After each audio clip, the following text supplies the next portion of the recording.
Listen close, we rise up from the ashes, digging for the truth, breaking old habits.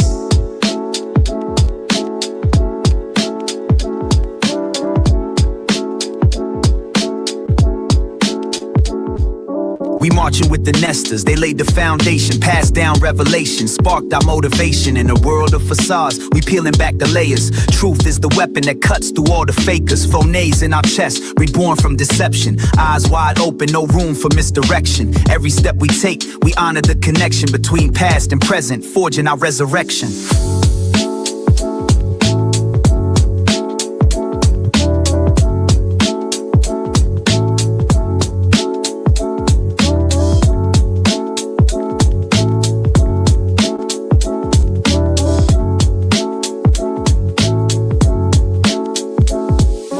Phoenix rises in truth, setting us free from the lies that they reclaim, case by case, again.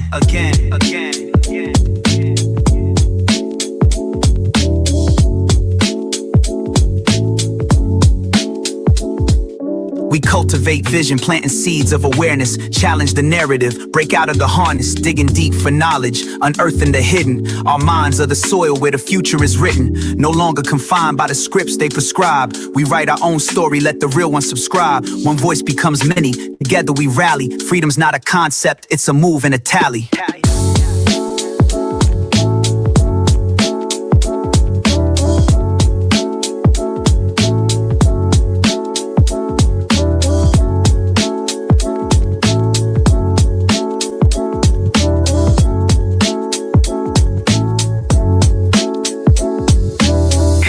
Case, we break the cage.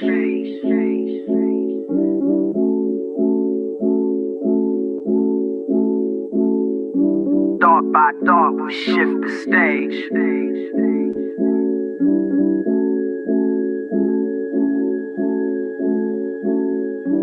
Phoenix rises in truth, setting us free from the lies that they feed. We reclaim our beliefs, thinking differently. We'll break every chain. We dance for freedom, case by case, again.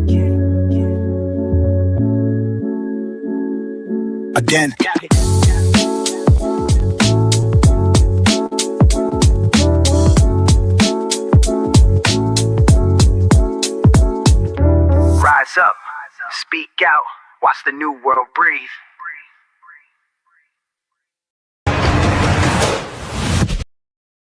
It's not this neat little package. So people can start to wonder if Brian's innocent. Your Honor, Brian is innocent. So if I talk about things that are in the affidavit, and if I talk about things that we're seeking that the state wants to hide, I think that's fair game for the public to hear.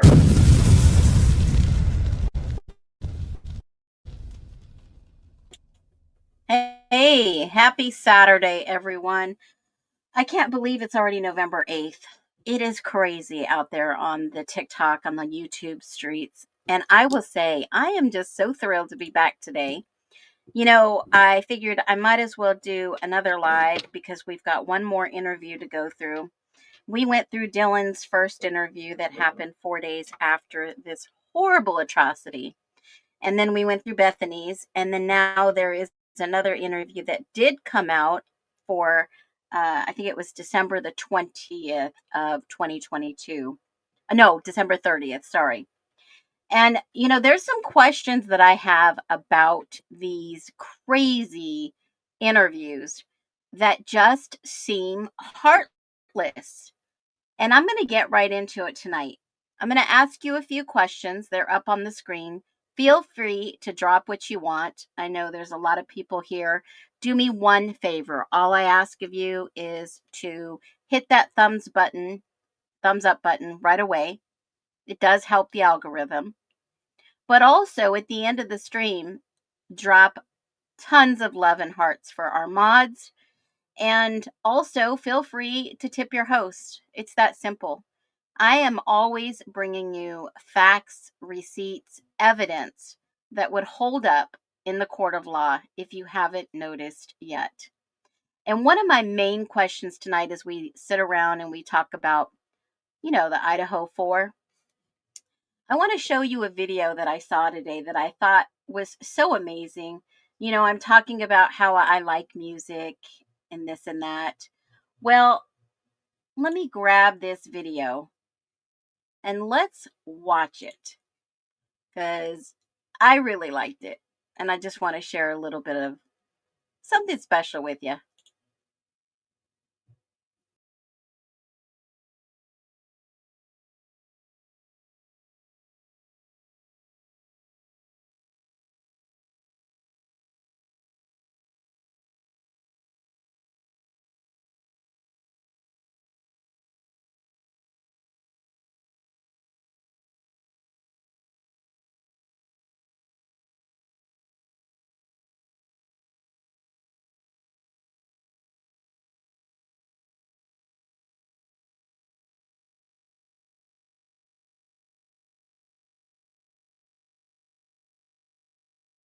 I found surprising about getting older is that I really like it.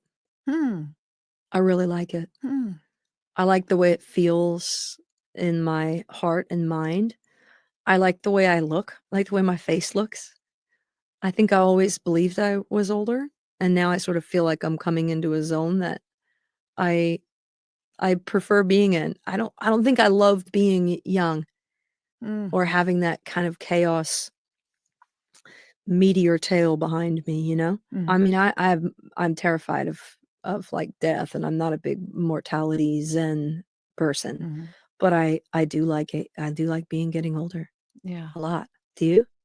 I feel ambivalent about it. Do you? I'm a little older than you are, Brandy Carlisle, and things start to happen to a woman's body.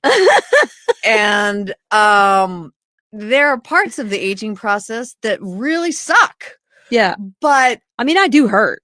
I mean, The aches and pains, that's a bummer. weird. Just embrace the heating pad. Yeah, I mean, I do. I have 3 heating pads now. 3. Oh my God. You know, I'm not trying to name drop, but my friendship with Annie Lennox consists of us sending each other pictures of our heating pads in our bed before we go to sleep in random hotel rooms. And the heating pad is a magical, magical thing that more people should understand and use on a regular basis. Underrated. And they can go anywhere. Commercial flights. I mean, Totally. people look at you funny. Just take them out, plug them in, and just be comfortable. That is a great idea. I know.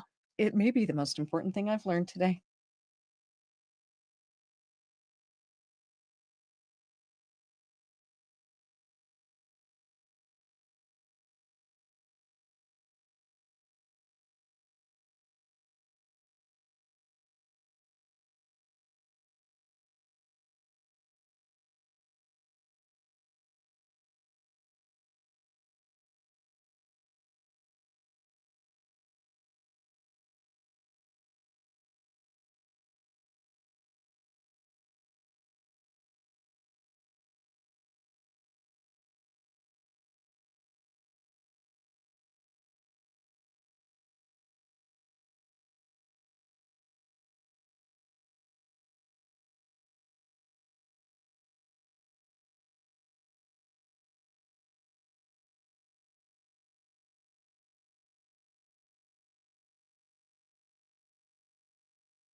How about now? I hope so. Sound check, sound check. I think you can hear me now. I hope you can hear me now. Drop a yes.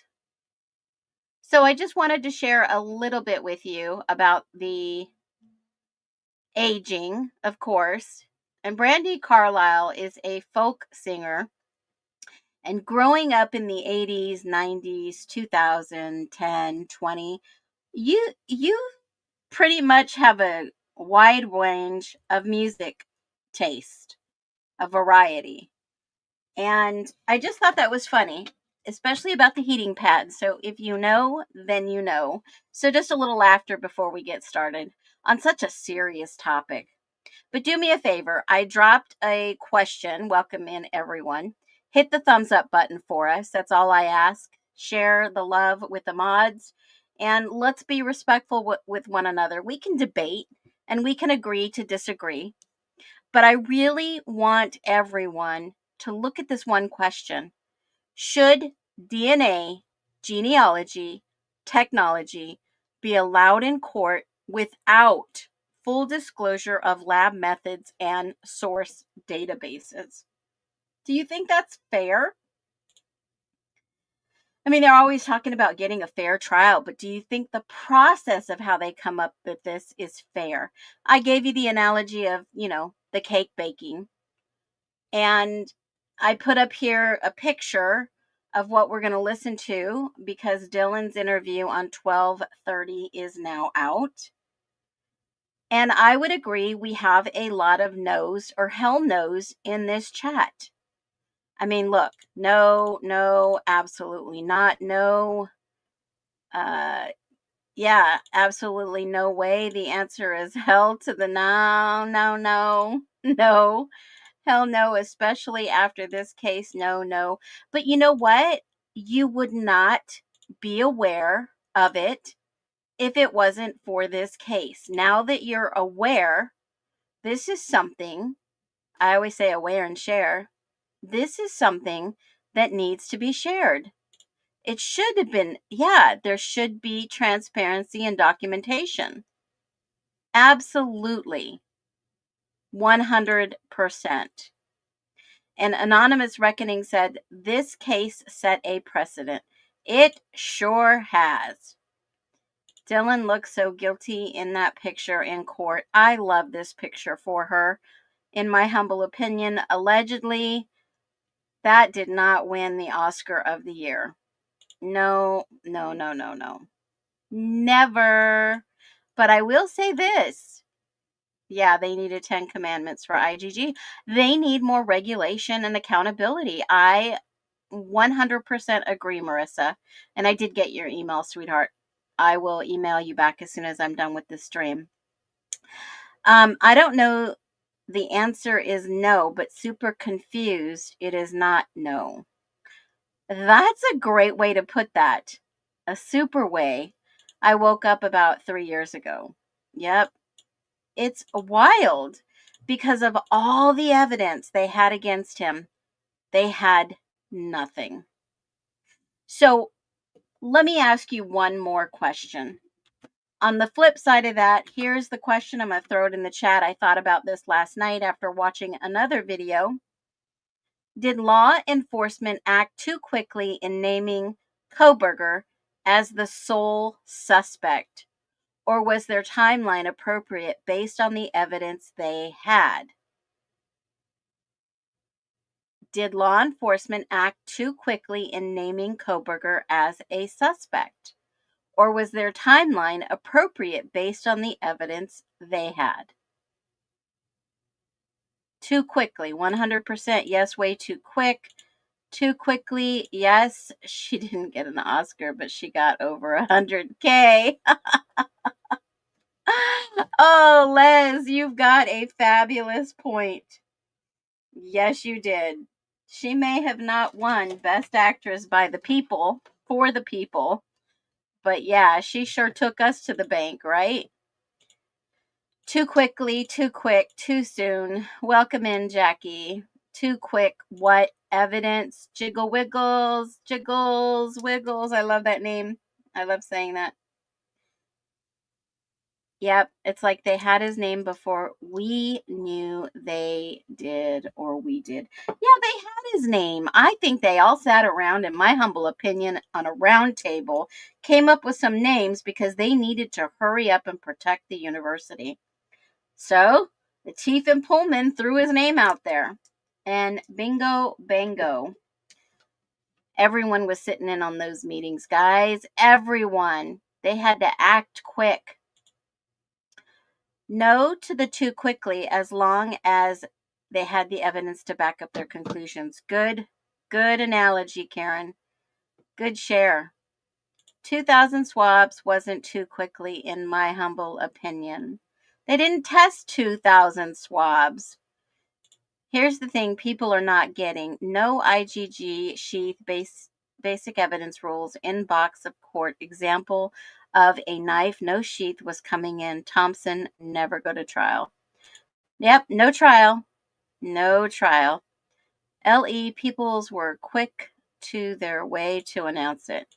Having DNA collected at the crime scene, Lulubelle says, is a run against the crime data banks is good. Going shopping through Ancestry, 23andMe, and other DNA family collection, it's a Saturday night blue night special. Remember the days back in Kmart? She did win playing as a victim, but was she or a perp? Imagine if it was their son, a whole new ball game. Absolutely. I would agree.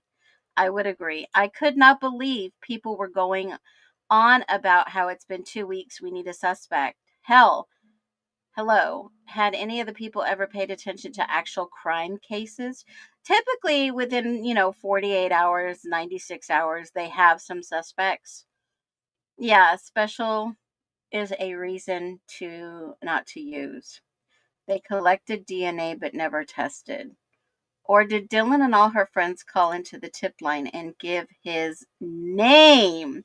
Now, Terry, I like the way you're thinking because I caught something last night. I clipped it and I'm going to share it with you because I caught someone admitting calling into the tip line, which was kind of odd. If regulations were put in place and they have to show their work step by step and maybe consider it. But remember, IgG is typically used for cold cases. And if you remember what the information I gave you during the interview with Vicki Gooch, she was a former ISP. She worked on trafficking. She worked on cold cases. And they brought her back in to work in a special team. And IgG is not made for this type of recent case. It's usually for cold cases. So in cold cases, you don't have these kind of hiccups. But in this case, I think they did a rush to judgment, acted too quickly, didn't have enough evidence, as we see in the forensic side, and we still have no answers of who really did this. Because the ISP and the FBI said they couldn't put him there at the scene. They couldn't connect him. There is no evidence, no forensic evidence, no DNA, no blood, no nothing. And the house is gone. Yep, the math teacher says show your work. You guys are on fire tonight. Fire. The first trial with no weapon ever heard. Till this day, almost 4 years later. Bridget. Yep. It should have been hard if they tested all the evidence. It shouldn't have been hard. You've seen the list that we have gone through. You see all the names. You see even in some of these forensic cases, they named 4 people. And this is the odd thing. And I don't know if you guys are following this or how close you're following this. I am going to bring up the forensics. And I'm going to show you something really quick. Hold on a minute. State's Exhibit.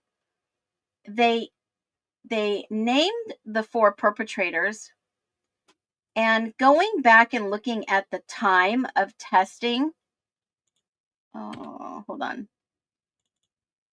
They went and they did some due diligence in the forensics testing. And basically in this document, some of the dates are 2024. They coincide with some of the documents that Ann Taylor was getting together in front of the court.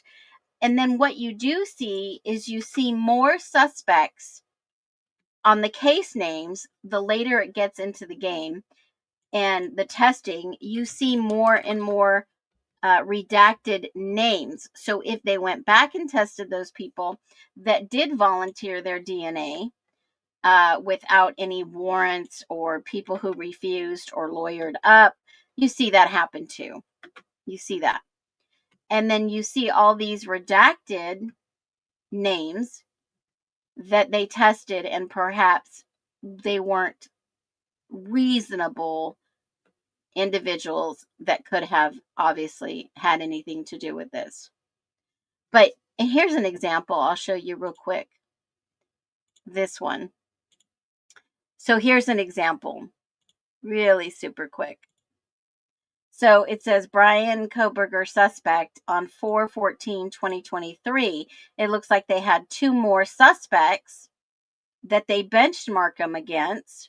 And they said the latent prints of value were analyzed and compared to the known exemplar bearing the names, probably both redacted names up here. So you see that they did do some testing. You know, item 128. So you go and you look at item 128. Item 128 would be the finger and palm print of somebody that they have redacted. And then you go see the results. L5 and L6 were the value of comparison. L6 was Kohberger's. L5 was the questionable individual. They still don't know who that is. And L5 was excluded in one of these and included in both of these. So, I mean, if you look at the example, you're like, nothing really jives or makes sense. Were they really looking for a perpetrator, or was this just a shell case? Now, I know for a fact it was not Mowich, because Mowich had a criminal record. His prints, his Templar, his everything DNA was on file. If they knew it was him, they would have went in and arrested him very quickly. Some of the early testing was on, just days after this unaliving. So, I mean, you have to go through the whole document and look and see what matches, what doesn't match. You can go and look at the value for item 129, which is probably the other individual that they have redacted in this case. But again, I'll refer back to exactly what Judge Hippler said.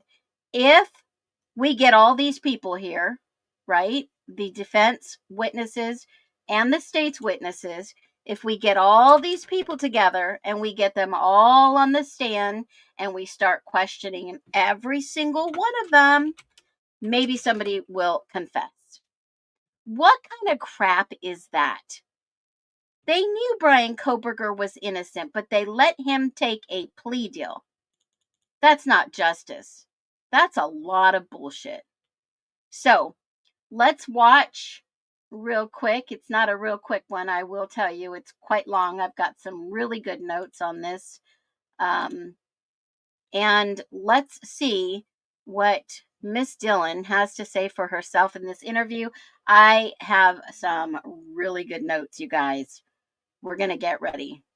Remember, IGG doesn't tell us. They still have to go out and investigate.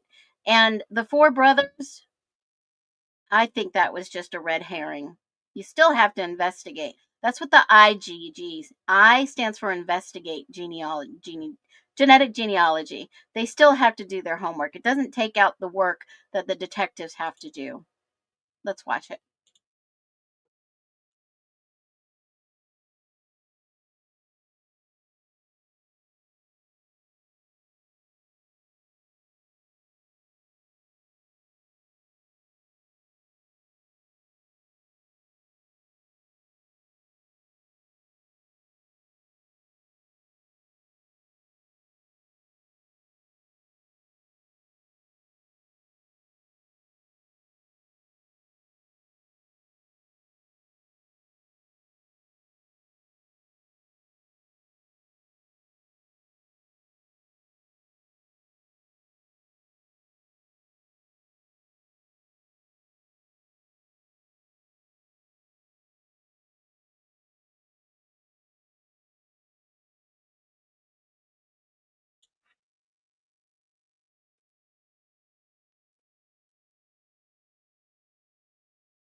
So she was interviewed on December. Wait a minute. Okay, you guys are telling me you have no sound. Hold on 1 second.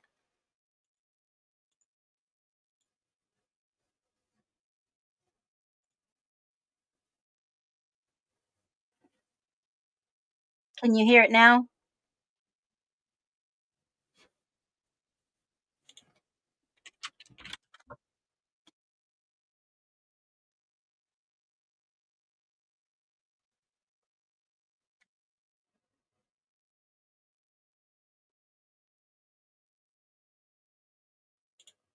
Okay, so you're not hearing the sound on the video. Is that accurate?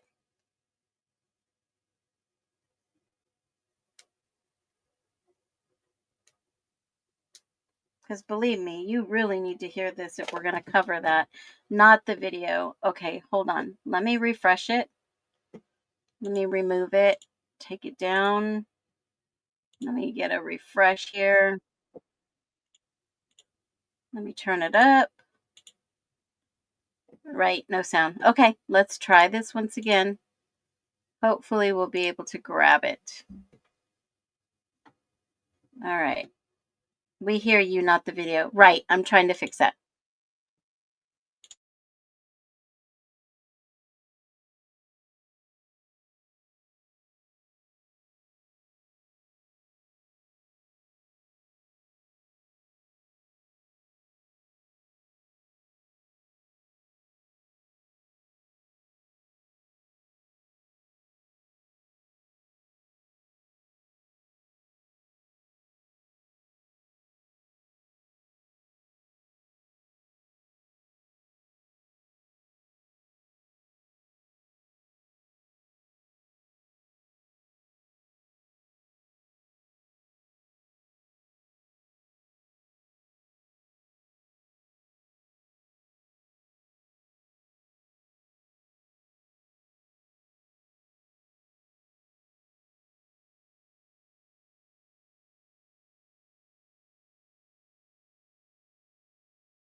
Hold on 1 second. Don't go anywhere.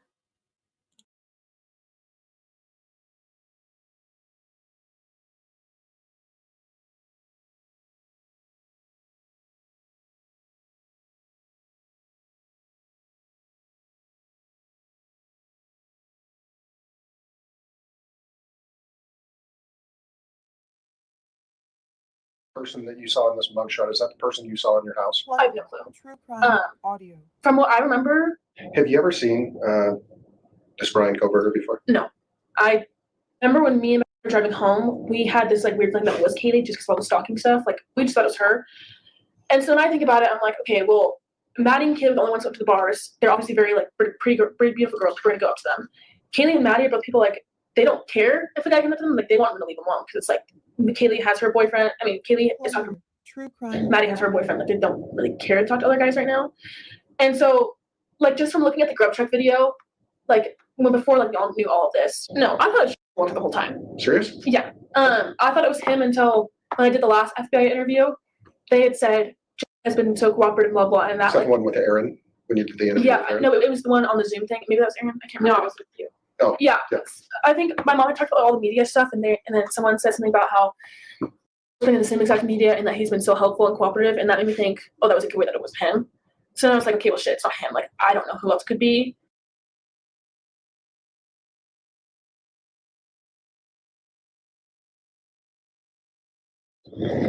Today's December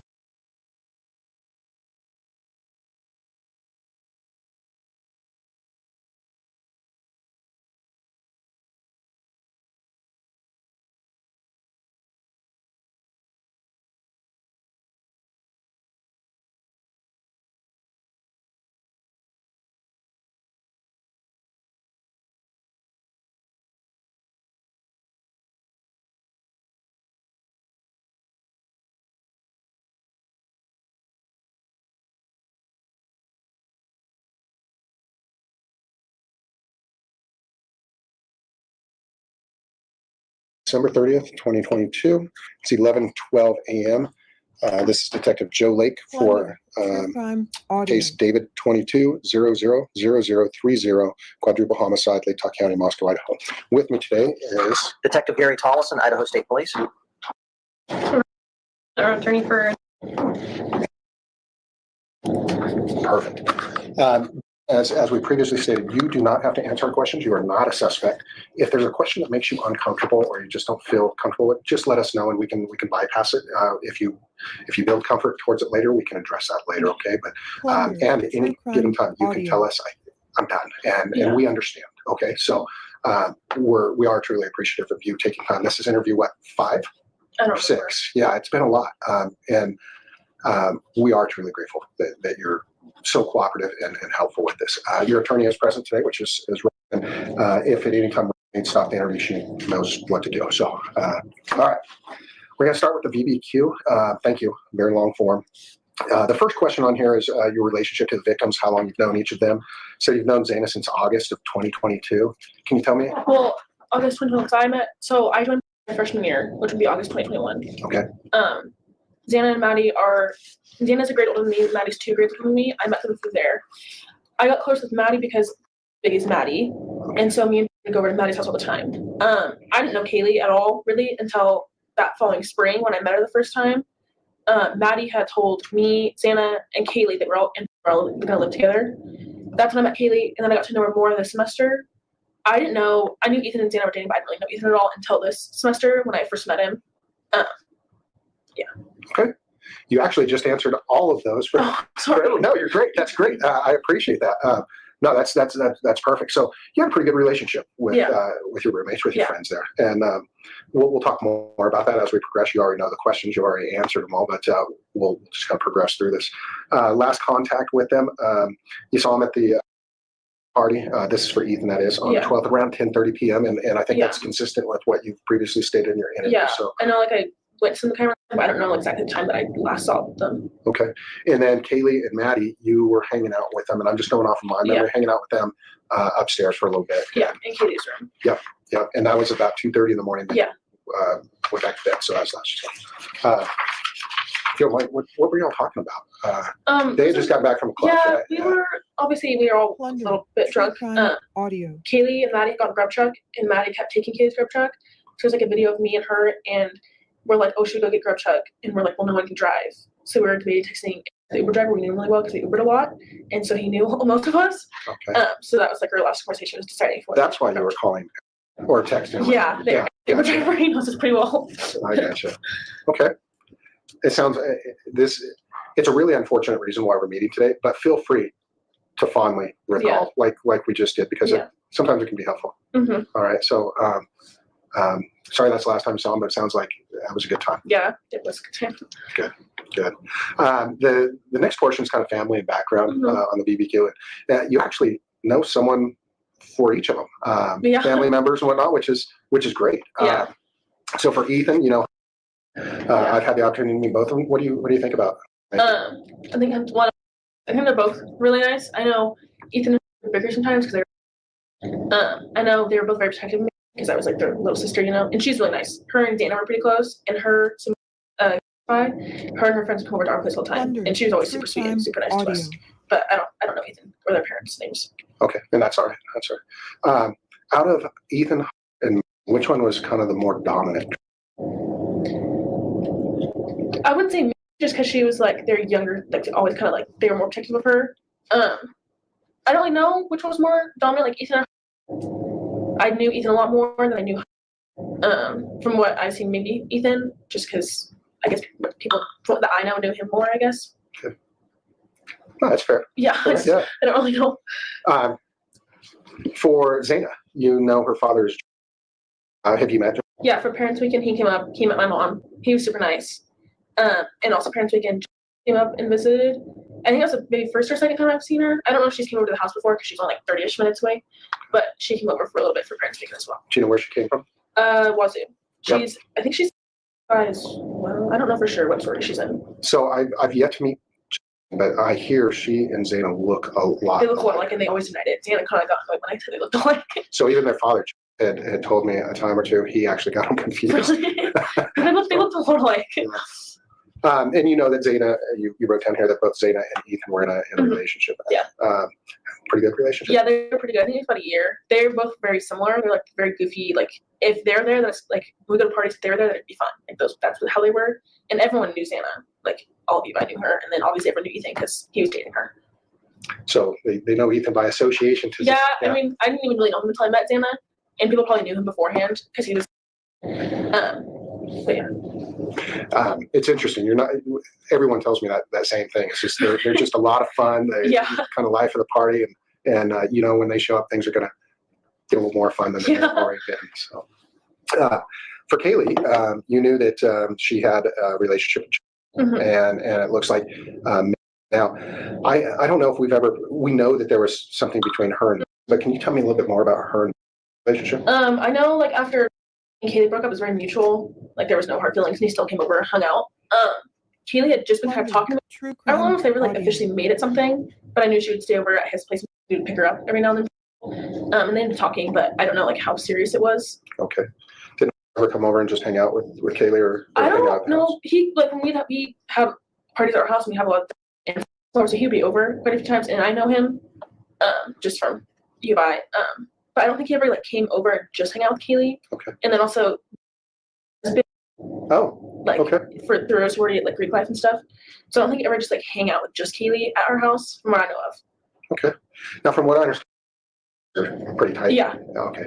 But they're also kind of it's like out of my friend group, we would just hang out. And some guys are always very like don't always go together. But I've heard there's been a few. Yeah, there's been a few. Yeah. I mean, I don't really know them, and I don't really know why they're not like super close, but that's just how they are. Okay. For Maddie, you know her mother is. Have you met? No, but I was like sitting next to Maddie and I saw her FaceTiming her mom and knew that her name was. And I know she has a stepdad, or maybe her mom's just dating someone. I don't know his name though. Okay. And you know that she was in a relationship with. Yeah. How was that relationship? That was pretty good. They've been dating, I think it was a little over a year. She would call him like about every single night. There was one instance, I think it was during spring break. She was in Mexico, and she was drunk and like was dancing. Maybe accidentally kissed him. I don't know the full story because I was there. When you say, are we referring to? I think that's the first thing. Yeah. But I think they talked it out and they seemed pretty fine after that. Like they just went past it, and like whenever we would go to them, she wouldn't really say hi to them, like not make it like worse. And like me would say hi, but that was pretty much it. Okay. I would have loved to have added columns on here for you and Ben. That's not part. But from everything I've learned, you're all just really good people. And describe the quality, both positive and negative, of the victim's relationship, i.e. strength of bonds, ongoing conflicts, so on and so forth. Yeah, I kind of mixed that question, another question up. It's okay. So for Ethan, you described was at the house a lot. We liked him there. Social, goofy, easy, talking. You ever just hang out with Ethan, just shoot the breeze? Not just by myself. I wouldn't say just hang out with him by myself. Usually, like Xana was there, we'd hang out with Ethan. To me, he was more like an older brother, I'd say. Usually it was all four, like 5 of us, me and the girls, and then Ethan would be there as well. Because usually Ethan was wherever Xana was. I've heard that a lot. Yeah. For Xana, energetic, positive, energy, hardworking, nice, genuine. Yeah. Let's talk more about that. She was just like, obviously she was like the party of the life, but she was also very hardworking. Like she wasn't just this party girl. We had our math class together. We both failed it a few times. And so Xana was the one that always like pushed me to actually go to it and actually do good on it. And she like would set a certain time she would set to that class. And I think a lot of people didn't know that she was very hardworking because people just saw the party side of her. She was very hardworking. And she like, if she's going to tell you something, she'll tell you the absolute truth. Like she's not going to like if I were to ask her a question like, oh, what is my outfit size? She'd be like, yeah, this. Or she would just tell me the absolute truth. That's what I mean by like genuine. Like she's not going to lie to my face. That's a good trait. Yeah. Yeah. And obviously you respect her for having those traits. It's great. Kaylee. Wonder. It says crime audio. Prankster. Fun. Like to do pranks. Also very hard working, positive energy. I think you started to write something that started with a V, maybe. That's what. Oh, very funny. Sorry, I gotcha. read it a lot. Yep, you're all right. So very funny. Let's talk about some of the pranks. One time this was before school started. We were all in the living room. We had some guys over, and Kaylee wanted to do this prank. It was like this fake number. So you like are able to text someone without them knowing that's your like it's a fake number. So she started texting Xana as like a fake person, was like, oh, another beer bong, another pair of shit. Like, I can see you wearing a black Converse, like those kind of pranks. And we would just be laughing, and Xana would be like freaking out. She's like, no, someone's actually texting me. And then she would look at Kaylee, and Kaylee would just start laughing. And then, so me, Kaylee, and Xana all got to the house before Maddie did this semester. And we never like, we hung out with Kaylee a few times, but not that much. We didn't know her that well, but we got along with her really well. And she would always be like, oh, like, you know, I'm such a prankster, we should do a prank. And so she decided that when Maddie got home, she would start yelling at us, like as a joke, that we took her alcohol or something. Like just those like stupid kind of pranks. Obviously they were all jokes and we would just be laughing. And we tried to get Maddie to think that we weren't gonna get along. And she came downstairs and was like, what is going on? And I was kind of worried that we weren't gonna get along, but we told her it's just a joke. That's great. That's great. I like pranksters. Yeah. It adds a little excitement. Yeah, that's how Kayla always was. For Maddie, a very loving, genuine personality, a social and outgoing person. On her, you actually identified the only conflict I think of was last year in Mexico when she kissed audio. Maddie and talked about it and seemed to work out. Yeah. And passed it, right? Okay. That's very good. That's you know, these are some things we just don't get to hear about a lot, and I hate to say it because we don't ask the questions, and we need to ask these questions. We need to learn a little bit more about the positive side of people and so on and so forth. So thanks, that helps us. Arrests, court involvement. This is funny because, and I don't mean funny in a bad way or anything, but every person that I put this in front of in your age group says, nope, I don't know anything about this. So I'm like, well, hold on now. Let's talk about this. There's been parties and disturbance calls and people running out the back door of that house on numerous occasions and so on. And they're like, well, yeah, but we weren't arrested. And I'm like, yeah, good point. All right, good point. Obviously we had the cops come to our house quite a few times. Yeah.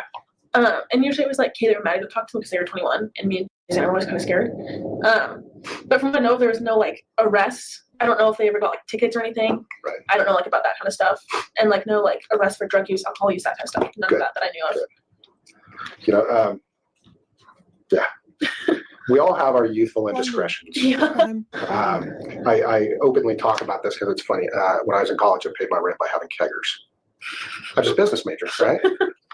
Had to, anyway, Interesting. back then we had keggers. Yeah. So we all have our youthful Yeah.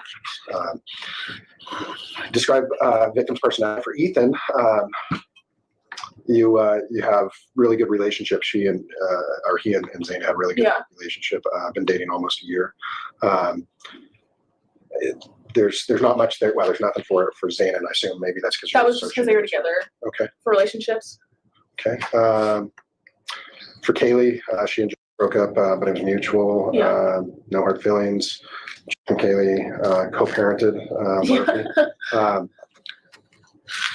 Hey, Murphy, how old was Murphy? He was a puppy. I don't think he even turned one yet. Maybe he was one. But that was mostly Kaylee's dog. Like she never like make us pay for anything. And I think Kaylee and Joe did get Murphy together, and so Murphy would sometimes just stay at Joe's house, sometimes at Katie's house, more our house. But then I know he came over a few times after they broke up to hang out with Murphy and Kaylee. And like I walked in, Maddie and Kaylee were all hanging out with Murphy. So like I knew, and Kaylee told us like it was both mutual terms when they broke up, and there was like nothing hard, and that they'd all still like they would both still have like love for each other no matter what. Because I think they did for like a long time. Yeah, I think so too. Yeah. So I saw like Instagram pictures from like high school. I think is when I saw him. It's a long time. Yeah. Did you all kind of took care of Murphy though? From what I yeah, I mean like I would take him out all the time, but. Like she would usually, if she was gone, she would put Murphy upstairs, or she would make sure like we were okay with him being there because he would whine a lot, or like sometimes he would get a little annoying, but we all got just kind of like helped out with him. Good, playful, pretty playful dog. Yeah, he's very playful. Like, it's like peel out in the house. It's interesting, but yeah. For Maddie, you put that she and had a great relationship. Kind of doing a long distance thing. Did she ever talk about that a little bit, the long distance thing? And that was no. I remember like last year because me and Quinn do long distance, and she was asking like, "Oh, how do you do it?" And I was like, "You just like have to communicate and talk a lot." And so I know she would call about every single night, and he'd come up and visited. And the weekend before all this, he got her a flight to come down to Boise this year, and so that she never said it was like anything bad about doing long distance. But obviously, it's a lot more difficult to do. But they just made sure to talk a lot and call all the time. Good. Yeah. So it sounds like you kind of helped her out with that a little bit. Good for you. Yeah. Yeah. Personal habits. You put slept over at the house a lot. Yeah. And I assume that's a crossover with Zayna there too. Yeah. For Kaylee, after her and Jim broke up, she had been staying over with me a few times anyway. Okay. How about with Maddie? Had she been staying with anyone periodically or anything No. like that? She only stayed obviously she had, so she wasn't staying over at anyone else's house. And she usually when we would all go out, we usually would come home at night, and then Katie would I think she only stayed at my house a few times, not a lot, but only a few times. And then I've never been to Ethan's apartment. I don't think he ever slept there really. He usually was at our house nonstop, but we liked it. Me and because it was there's a male in the house, so it's safer. That's how we always felt. So when Ethan was staying over, we wanted to stay over there. True Crime Audio. Yeah, no one's ever said that they've ever actually seen him stay at his apartment, which is kind of funny. I don't even know where it's at. Yeah, it's not far away. Yeah, no clue. Yeah, that's kind of funny. Pretty consistent there. Recent positive or negative behavioral changes. For Kaylee, said something about the Winco thing and someone following her, but it didn't change her personality. And just so we're all on the same page, there was an incident. We looked into it. We got footage, and yes, there were two men that was were. Was it the Winco? Yeah. Okay, because I remember she had told me she came home and she was like, "You guys need to be safer." She was like, Xana was in the car. She had gone in the store. I think she was getting alcohol. And she's the kind of girl that's very aware of her surroundings. And I remember her saying one guy. Maybe there's two, but from what I remember, her saying one. Yeah, that's my fault. I shouldn't have said two, but there were actually two. Okay. There was one actually trailing and one out in the parking lot. Yeah, I remember she noticed, and she was walking out, and she realized the person behind her didn't have anything. So when she got to the car, she threw everything on Xana, locked the door, and someone was behind. She could see her mirror behind the car. And she told us that, and me and her, we all kind of freaked out a little bit, but then we just kind of pushed it over, okay, we'll just go with each other to the store now, which we usually always did. That's a good plan. So you just enlightened me a little bit. So would you say it was pretty mutual that you were all learning from each other? Yeah. With incidents like that? Yeah, I mean, when I know when Katie said she'd taken Murphy out, she saw a shadow. Obviously it freaks us out a little bit, and we would lock the door, which I thought locked. Apparently never did. But I thought it locked. We would all just make sure we would take care of each other in a way. But when little things happen, we would think about it and then move it on. But then me and were the ones that were always kind of freaked out in that house. I remember one night I texted and I was like, I really think someone's outside my window. I really think so. And I've always been paranoid like that, always have been. And he was like, I don't, it's probably nothing. And so I just take melatonin and go to bed. But me and were always really freaked out, and the rest of the girls were never freaked out. Xana would be like, "Oh, you guys are being paranoid." But we would lock our doors every single night because we were just kind of freaked out. But when little things like this would happen, we would just kind of move on from it. It scared us for a little bit, and then we wouldn't care about it. Well, it's always a good idea to lock your doors, your windows. Yeah. And I believe your window was locked in your room. Yeah. So yeah, good. Any significant events prior to the murder? You put Xana's mom. Thunder. True Crime Audio. I just knew she was. I think it was a week or two before. Something about her mom texted her to see her in Lewiston, and then it came up that she was there for court about something. And so then I was like, I don't even want to see her. And I don't know how I knew. I think Xana told me that she was an alcoholic. I don't know for sure, but she wasn't very close with her mom at all. She was just with her dad mostly. Yep. Okay. Did she elaborate at all? No, she never really talked about her mom. And neither did with Maddie, she never really talked about her dad, so I didn't know if her dad and mom were fully divorced or what that was. Right. But yeah, I didn't really hear much about her mom. I just knew she talked about dad a lot. Gotcha. Yeah. How about Kaylee? Did she talk about her parents very much? Not really. I didn't even know them until I went to the memorial that was for all four of them. She didn't really I never knew their names. Still don't know their names. Never really talked about them. Really, she just said that remember the one thing she said was yeah, her parents pay for everything, and she did everything by herself. So that's why me and I was oh, she's the motherly one and the very got her whole life together, because she had an insane job that she was able to ride a Range Rover, which was we were all just baffled by that, because it was insane. It's your roommate bought a Range Rover, that's very impressive kind of thing. Yeah. Yeah. Quite a status symbol, right? Yeah. Able to pay all by herself without any help, and then pay for college too. So that's how we always called her the more mother kind of it's in Pringles you usually have one person's the mother. She was like that. Would you, if she's more of the mother, how would you describe Maddie? Maddie and Kaylee were very similar in that way. They're the reason I know how to cook now, because I didn't know how to cook at all.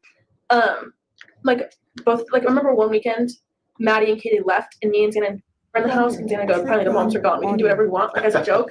So to us, they were both as the kind of motherly part of the group. How would you, if they're kind of the motherly, how would you describe Xana? She's the sibling that likes to have fun and party, me. But obviously she's more than just that. But she was the reason we would have a lot of people come over, because she knew a lot more people than me and she's older. But she's like that fun older sibling kind of vibe, I would say. And how about Me, like, we were just the young ones of the group, kind of just hanging out, doing, like, we'd do whatever, like, we just wanted to hang out with everyone. and everyone was good with? Yeah, we all, like, I remember, so Kaylee, she knew a lot of the and I didn't know a lot of she wasn't, I didn't know a lot of her friends, but one night Kaylee was invited to the formal, so I helped drive them around, and one of the, like, oh, you guys have the best roommate situation, because we never had, like, any fights, we all got along very well. Like, we would go to the grocery store together, go to the gym together. Like, we did pretty much everything together in that, like, semester that we had. And, like, we all got, I didn't know, I wasn't super close to Dana before this semester, but, like, as friends with her, this semester I got super close with her, Maddie, and Kaylee. So it was just, like, we had, like, everyone knew that we're, like, oh, you guys have the perfect roommate situation. That sounds like a really good setup. Yeah, it was nice. I've had roommates over the years, and I can't say we all got along Yeah. as well as all of you got along. So, Yeah. yeah. I forgot to ask you, what do you know about Ethan's family? I met his mom and dad for Parents Weekend. For, like, I met them. Some of them are, like, really good people. I don't really know them or know much about them. I just knew of them. Okay. Yeah. Risky behaviors, which would include drug use, drug transactions, excessive use of alcohol, use of prescription medications not Thunder, prescribed to them, true Yeah. crime, drinking, audio. driving, etc. We have some Adderall use, Yeah. which we're aware of. Yeah, Xana, that was Xana and Ethan. They would do it sometimes. Xana would be like, oh, it's to help me stay awake longer for drinking. Do you know if that was prescribed to them? I don't think so. Okay. I don't know for sure, because I know Xana always say that she feels like she has ADHD, so I don't know for sure if she was prescribed that or not. And then I know Kaylee talked about it once or twice, but then Maddie was like, hell no, never ever. From what I know. And I don't think Kaylee used it that often. I think it's pretty widely used It is these very days widely around used. colleges. Helps study habits or Yeah. staying up. Back in the old days, there were other things that people were using to stay up and Yeah. cram for Xana, tests. she would and sometimes whatnot. use it. She had that, like, for math, we would have math class and she'd have her test, and she would sometimes take it to help her focus a lot better. Which I don't really know why, because I don't understand it at all. You think Kaylee might have had a Adderall once or twice? Maddie, no. And then of course y'all drink Yeah. quite a lot. Yeah, there was, like, we had, so November, I guess it's been 11th, that Friday, we had formal, and we had all drinking a lot that night. So, like, there was often, like, there were times that we did, like, excessively drink, but I know none of us would ever drink and drive or anything. Like, if one of them was that one was sober, then we would go get the other one if needed to, or we'd just get Uber. Okay, that's fair. Yeah. Of all the people in the house, and I've been in the house, Mhm. I figured you to be the least of the drinkers, and I'm only basing this solely off of, like, you go into and it looks like, holy smokes, this is, Yeah. there's a lot of alcohol, and then there were everywhere. But then again, I remind myself of my college days. Yeah, it was everywhere. It was absolutely Yeah. everywhere. But I who would mean, you say was most down to the least in the sense? I would say Xana was the biggest drinker, and then Maddie and Kaylee, they would mostly, like, because they were seniors this year, they didn't go to, like, the parties as much as we did because they could go to the bars. Obviously, we cannot. So they didn't really always have a lot of alcohol in their space, Thunder, and then true parents crime, had just bought her audio. a lot of alcohol for Parents Weekend. My mom bought me a little bit. I was also more considered, like, a lightweight, apparently. But definitely Xana and Ethan were more of the heavy drinkers. Okay, that's fair. Yeah.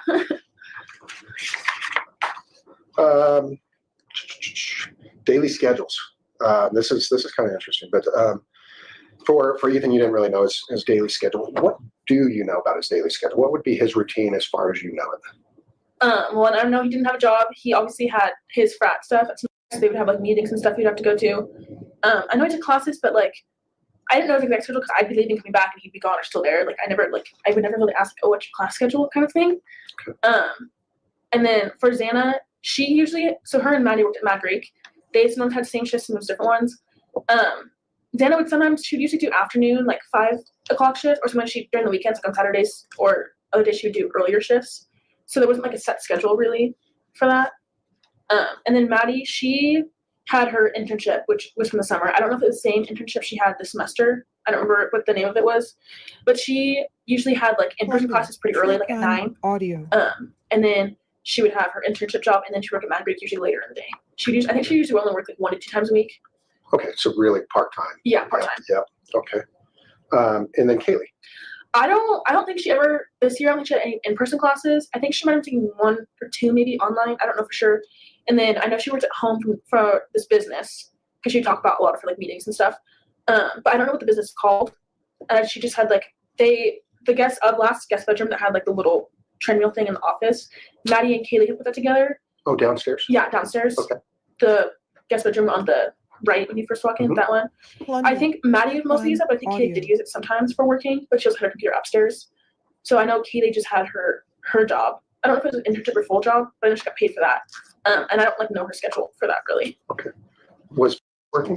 No, me and Beth are not working. Okay. That's nice. Yeah. You can focus a little more on school and other things. When it comes to recent changes to the victims' daily schedules, you left that completely blank.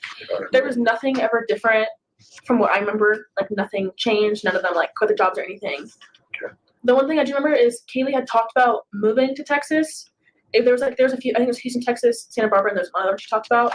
And she'd gone home, I think, for a week or so, and then the snow came, and she didn't come back. And then she got her new Range Rover with new tires. She came home, and I think we convinced her to stay another semester. But I didn't know for sure she was fully going to stay another semester or not. That was like the only change. That was like way before she had already been talking about this. When she was talking about Texas, explain to me how was she talking about it? Like she just talked about how, I don't remember what friend it was she was going to move with, but just that she was going to sell all of her furniture and get new furniture. I don't know why she exactly wanted to move. I think it's like I wouldn't want to live in Moscow my whole life either. Like it's college town. You don't want to like live there forever, I guess I would say. I think she just wanted to change. But I didn't know why it was Houston or I think Santa Barbara was one of them. But I don't know why it was those two. Okay. But she just talked about it a few times with me about doing that, and then we had like I think we talked to Maddie about like trying to convince her to stay, and Maddie had sort of convinced her to stay. So okay. Did anyone else talk about their kind of after the college experience or after they graduate, what they'd hope to move off to? And I think Maddie, because she had another semester left, I think she talked about maybe going back to Boise. Which I don't know what Xana was thinking because she was like still just junior, like didn't have her plans like decided, and then we were like knew exactly what we were gonna do. Okay. I noticed you're. Yeah, I changed that. You did? Yeah, I had an anatomy and physiology class, and it was like hell, so I didn't want to do that anymore. Physical therapists, by the way, are awesome. Yeah, after 18 orthopedic surgeries, I love physical therapists. Yep, so if it's something you reconsider, I think you'll probably be great at it. You can help a lot of people. Trust me, they've got me back up and going without a surgery a lot of times. Yeah. And, it's been great. So anyway, digress there. Sorry. So basically, really, Kaylee and Maddie were the only ones that were kind of seeing beyond the college years at that point. The rest of you are still kind of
Okay, so a lot of people are asking, who's this detective? This is Detective Joe Lake, right here in the checkered shirt. Hopefully you guys can hear me. And I don't know much about him, but from what I've investigated, there is a little bit of information on him. And he's been with the ISP for a very long time. He's got some great recommendations. And I believe, in my humble opinion, he is playing good cop with Dylan. He's going over the victimology reports. This is about the 6th interview. And, I think they're trying to perhaps just allow her to talk, to explore some other options. Because remember, this is December 30th. This is the day that Brian Kohberger is arrested. And coming up is one of the gotcha moments, in my humble opinion, in regards to her interview. Hey, we're going to enjoy this while it's here, and we'll figure Yeah. it out as we get a little closer to graduation. Yeah. Okay. And that's fair to say. That's Yeah. the summary of it. Okay. Close friends. This one's actually really cool because you put in a lot of friends for all of them, which is Yeah. great. This is where Ethan that is. Brother, I think you knew all these guys since freshman year, so on and so forth. Yeah. Anyone else you can think of with Ethan? Anyone else that he hung out with a lot?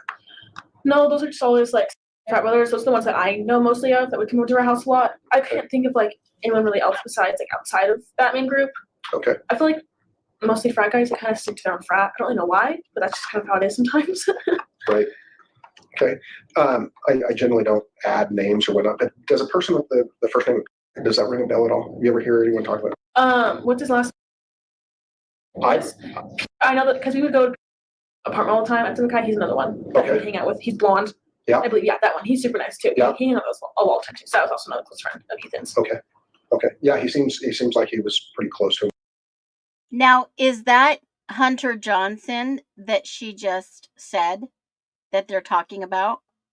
Yeah. And you guys, it sounds like maybe had been to his place. Yeah. Whenever we they had like this, they called it a watch party. It was like their main like party place, and then they have all these like little apartments.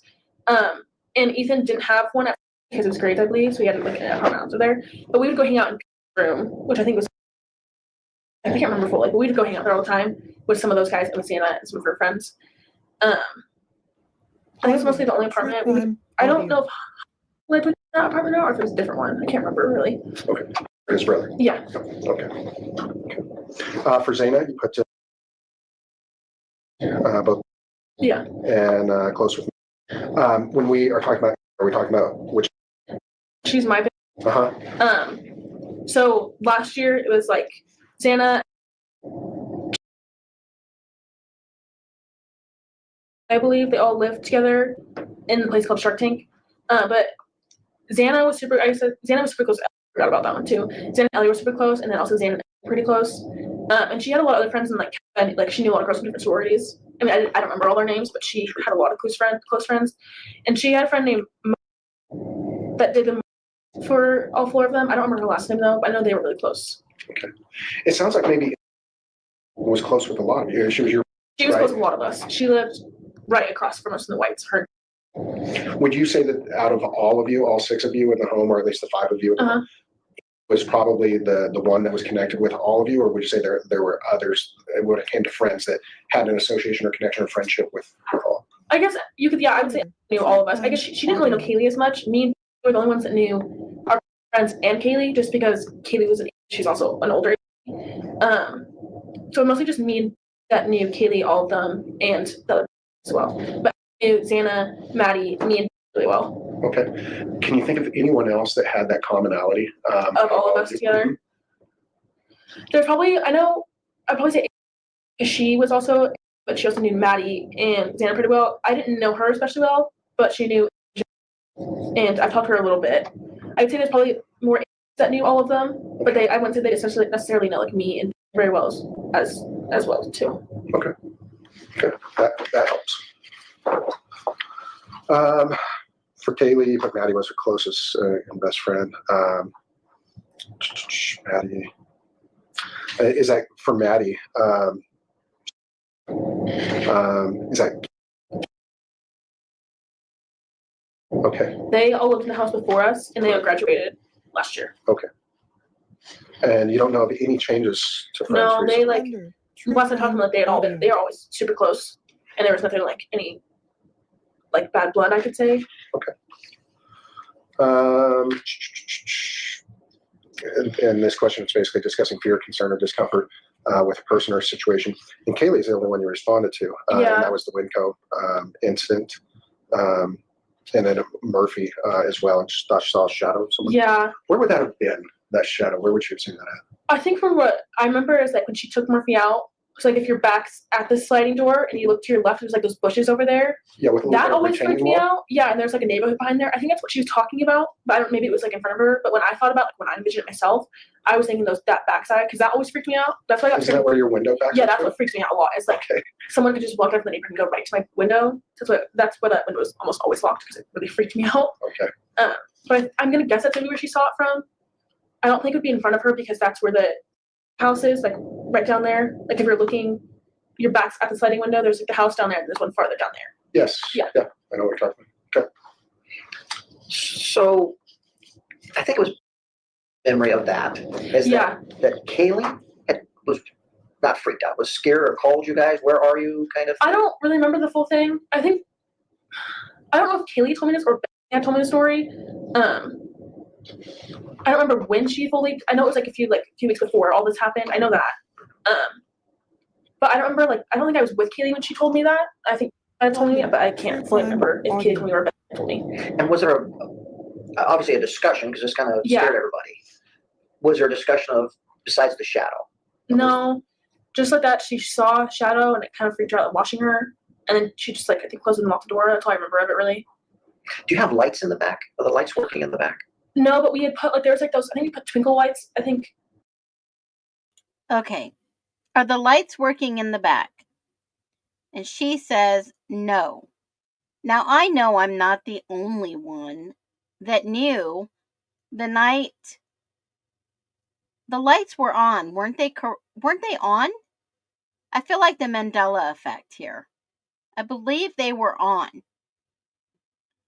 He asked her a specific question.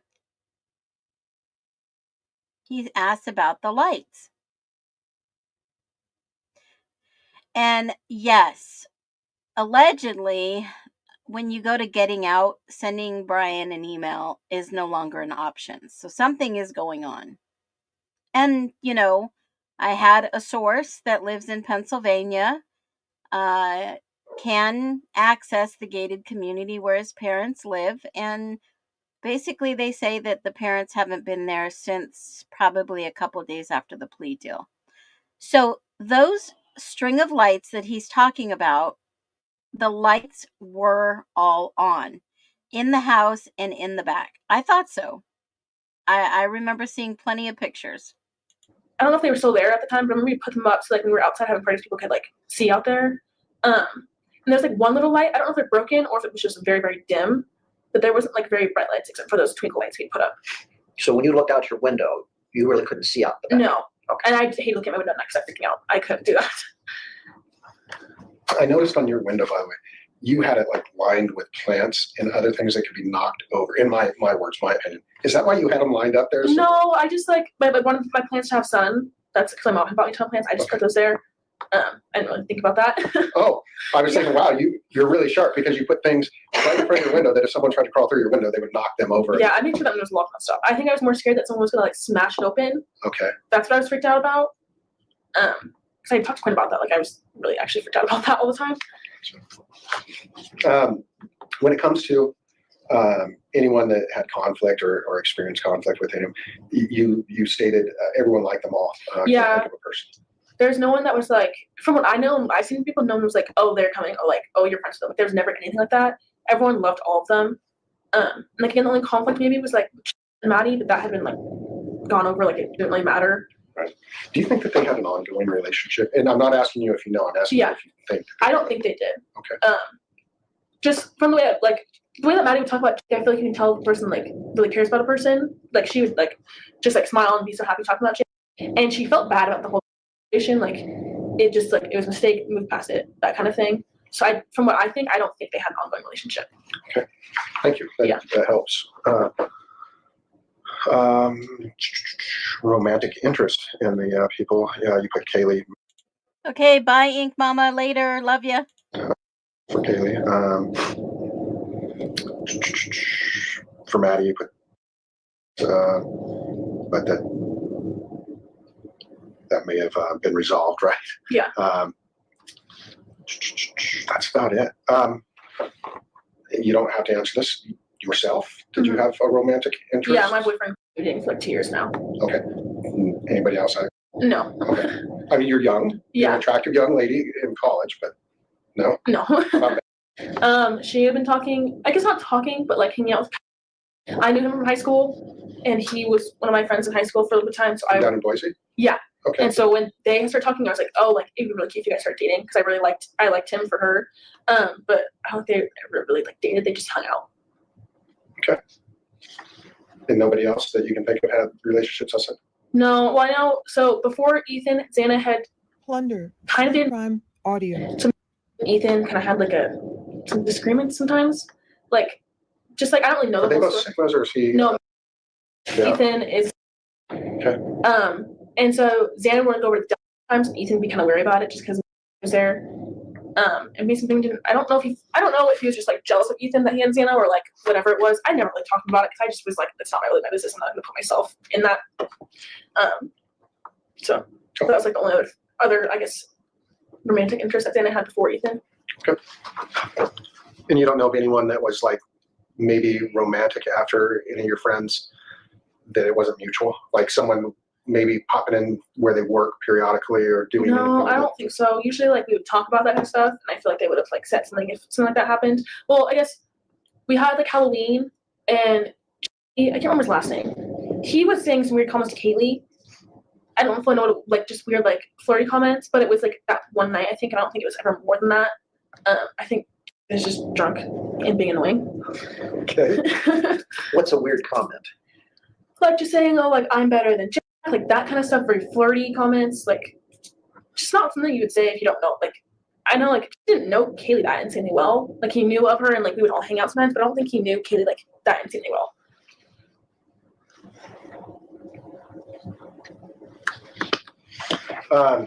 Reputations among people they knew or who knew them. And this is just so consistent that Ethan is just a fun, goofy guy. Yeah. Tell me about a couple of times where you got to say him just being a fun, goofy guy.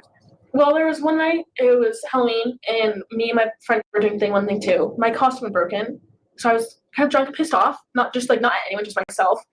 So Ethan had given me clothes, and I was pissed off, and Ethan kept calling me Thing 42, and I was like, no, I'm Thing 2, not Thing 42, because it was like a joke. And I have like videos of like me messing around with him, and he's just like making fun of me because I was wearing like his brother's clothes, blue hair, sunglasses. It was just like that kind of stuff. And he was just like I'm very like I like to be sarcastic a lot, like as a joke, and he liked to do that as well. So we would like just be giving sarcastic jokes back to each other all the time. That's a lot of fun. Yeah. Xana, you're like, yeah, fun party. Yeah, everyone knows her. Yeah. Would it be pretty safe to say she's kind of the hub when it comes to the parties, like the center? Yeah, I would say so. Like, I guess she's the kind of girl that everyone knew.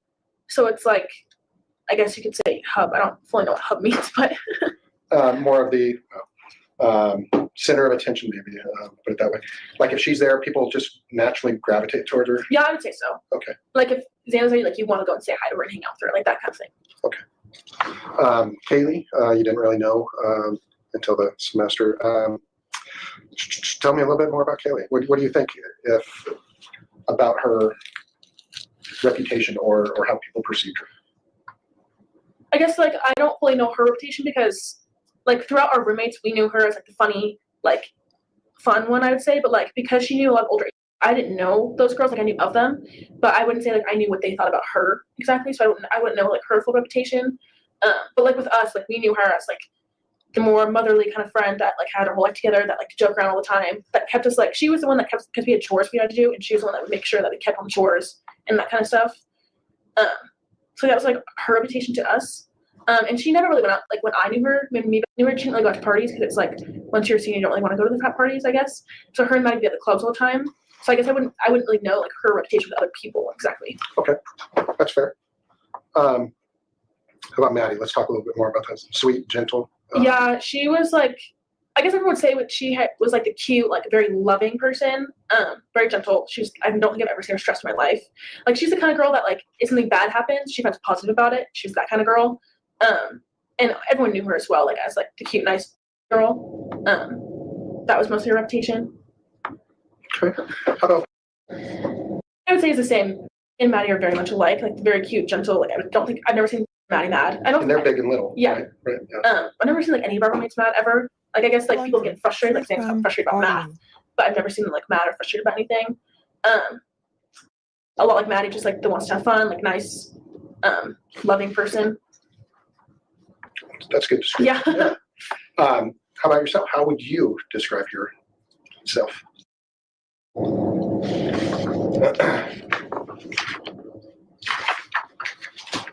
We normally don't get to ask these kinds of questions. Yeah. So if you see me kind of looking at and pondering, it helps me to understand you and your friends so much more. Yeah. So again, thank you. How would your friends interact with strangers? And I think you did one answer for all. Yeah, well, it's just like at U of I, everyone kind of knew everyone. Okay. So it wasn't like you're meeting strangers, but it was like we would sometimes like when Maddie was working at Mad Creek, we would go there and like get free food. And she was always very like when she would meet people, like greet people, like for certain people, she'd always be like super happy, super smiley, super upbeat, that kind of thing. I would say Xana's like that as well. I never like those. I would say I only saw Xana and Maddie seem like strangers really. Kaylee, she didn't like work at a restaurant, so I wouldn't say I knew what she was like towards strangers. But like, if we were to ever like go to the grocery store and like people were to say hi or something, we'd always be very nice. They're never like rude to strangers. Okay. And how about the same way? All of us were like that, very like, like respectful to people, not like out of the gate, just rude kind of way. Okay. If somebody were, and I'm going to throw out a hypothetical here, and let's start with Maddie. If Maddie's standing on a street corner all by herself, and a stranger comes walking up, and they can't cross the street yet, and the person engages her in conversation, and maybe it's semi-inappropriate conversation, how would you deal with that? I think she'd probably just walk away. Okay. There was like one time my dad came to the house. He had just been standing outside, and Maddie was like looking at him like, "Who the hell are you?" Just kind of like very protective kind of thing. And I was like, "Oh, I'm just," she's like, "Oh, okay." So like she can be like, if you're giving her the wrong vibe, she'll be sassy to you. But if you don't like, if you're very nice up front, then she's not going to do that to you. But she's very strong-minded. Like if you're going to mess around with any of us, she'll tell you to back off. Okay, it's a good trait, right? Yeah. How about Kaylee? I would say she's kind of the same way. I wouldn't say she's as sassy as Maddie can be. Maddie had more of like, it's not like a bad sass, like it's a good sassiness, but I wouldn't say Kaylee really had that. I don't really know how Kaylee would interact in that way, just because I didn't, like I've gotten a lot closer with her, but I wasn't like as close as I was with like Maddie and Xana. Okay. And how about, same question, Xana? Xana would tell him to go away. She's more of a fighter. So if someone's going to like mess with her, she's going to tell you and she will fight back at you. But if you do that to her first, then she will. But if you're not going to do anything to her, then she's like totally nice. Okay. And Ethan? I don't really know how he would be. I guess like the main thing is he would just be very, like if Xana was with him, he would be like very protective. Like for all of us, he was always very protective of all of us, but like in a good way. But I think he would just like joke around with them or whatever. I think he'd just try to make some conversation. That's always kind of how I see it. Ease the tension, maybe? That's what I always see as Ethan. Like he never wanted to create anything. Like he just wanted to like keep it mellow, you know. How about you? How would you respond if you're standing on that street corner and a stranger comes up and maybe starts talking to you and it's even maybe getting to the point of inappropriate? Or how would you respond to that same scenario? I think she would just like kind of laugh and just like try and let it go, like just kind of ignore it a little bit, but not like rudely ignore it. Just like, you know. All right. Anything to add on any of that before we jump into the other part? Anyone need a break or anything? No, I'm good. Okay, let's push through then. Education and employment. Ethan was not working. Xana worked at Mad Greek, which we've already talked about. Kaylee was working at home. And Madison was working at Mad Creek and an internship, you think, since the summer. Yeah, I know she had an internship in the summer, but I don't know if the same internship she had this semester could have been different or it could have been the same thing. And you weren't working and nor was okay. This one's a really interesting one. This next question is describe any online activities the victims may have engaged in that could result in financial gain. There is so much of this out there these days that can result in it. And it's funny because as I've not funny again, I shouldn't use that word, but as I've talked to people, I got kind of this common trait. None of them said anyone did it, but everyone keeps talking about feet pictures. I did not know that feet pictures were so valuable anymore. I mean, do you know about this trend? Yeah, I do. I know one of my friends has sold feet pictures for money, but I don't think they have in particular. I know we've all talked about it before. We've all talked like, oh, like we could just make money from this, The girls I've talked to about this, that some are from different stores, are like, oh yeah, just take pictures of feet and stuff. I'm like, what? Who's buying pictures of feet? I don't know if any of them did that. I don't think they did. Okay. We talked about it before. Where would you even market that or sell that? There's like apps and like I don't fully know because I've never done that. Buypicturesbyfeet.com. Yeah, or like one of my friends, she knows a guy that has a feet fetish and said he'll pay her money if he can have feet pics. It's kind of weird. Okay, I mean to each his own. But, yeah. There's a lot of other ways out there too. OnlyFans is huge. Yeah, I know. Like we had all joked about before, but we've never done that. And I know someone said that Kaylee had an OnlyFans. She did not, from what I know. I feel like I would have known she had an OnlyFans. I'm like, from what I know and what she's told me, I'm pretty positive she does it, but maybe she did and I just didn't know about it. Okay. But she just really doesn't seem like a person to have an OnlyFans. Okay. So and part of the reason I'm asking these questions is these sites can sometimes draw unwanted attention. And some of them that I have listed as OnlyFans, of course, Sugar Baby stuff, Craigslist, some of these other things. I mean, there used to be a lot more publicly available sites than there is now. Federal government shut down a lot of those, fortunately. But things as simple as eBay. Was anyone like doing eBay type stuff or marketplace type stuff? I mean, like I've bought Air Jordans off eBay, but that's like the only thing. I don't think they've like sold stuff on eBay. From what I know, I don't think so. Okay.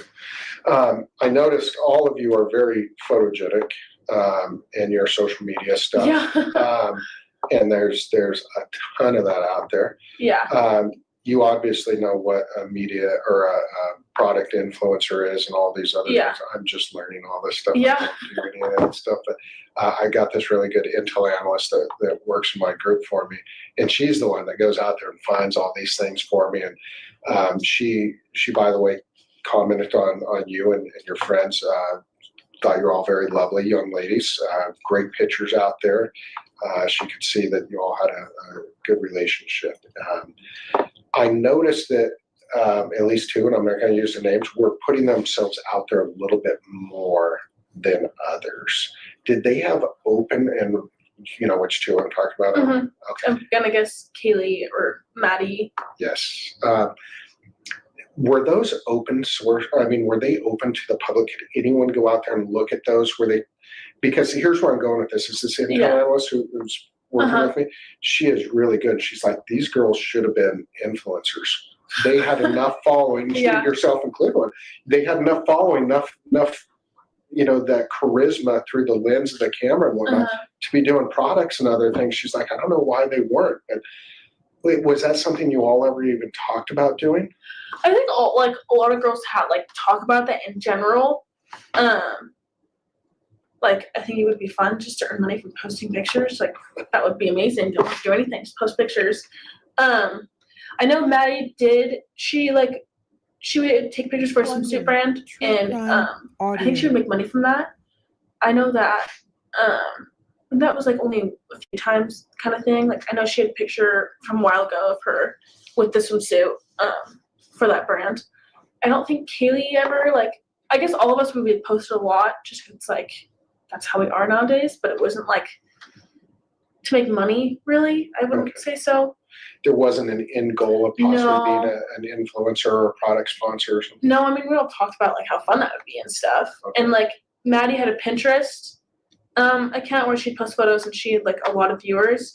I think that's the only thing that's maybe, you can make money from Pinterest, but it wasn't that was her goal necessarily. It was kind of a joke. So me and started doing that.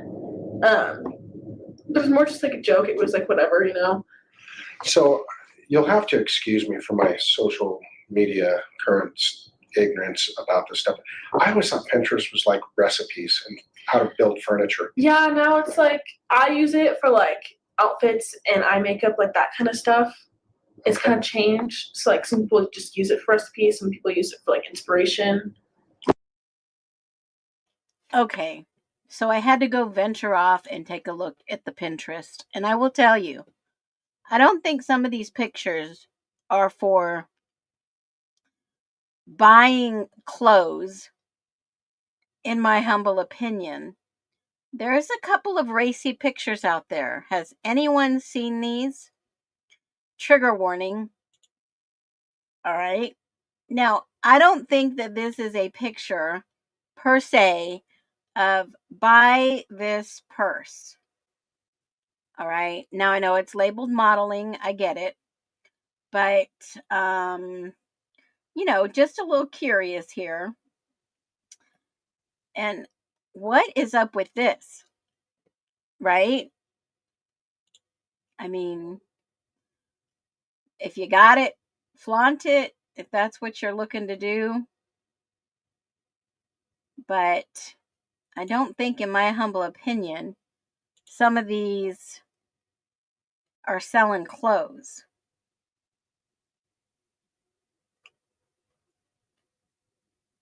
I don't know if y'all ever went down this rabbit hole.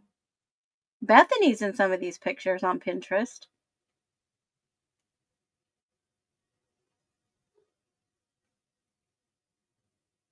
Yeah.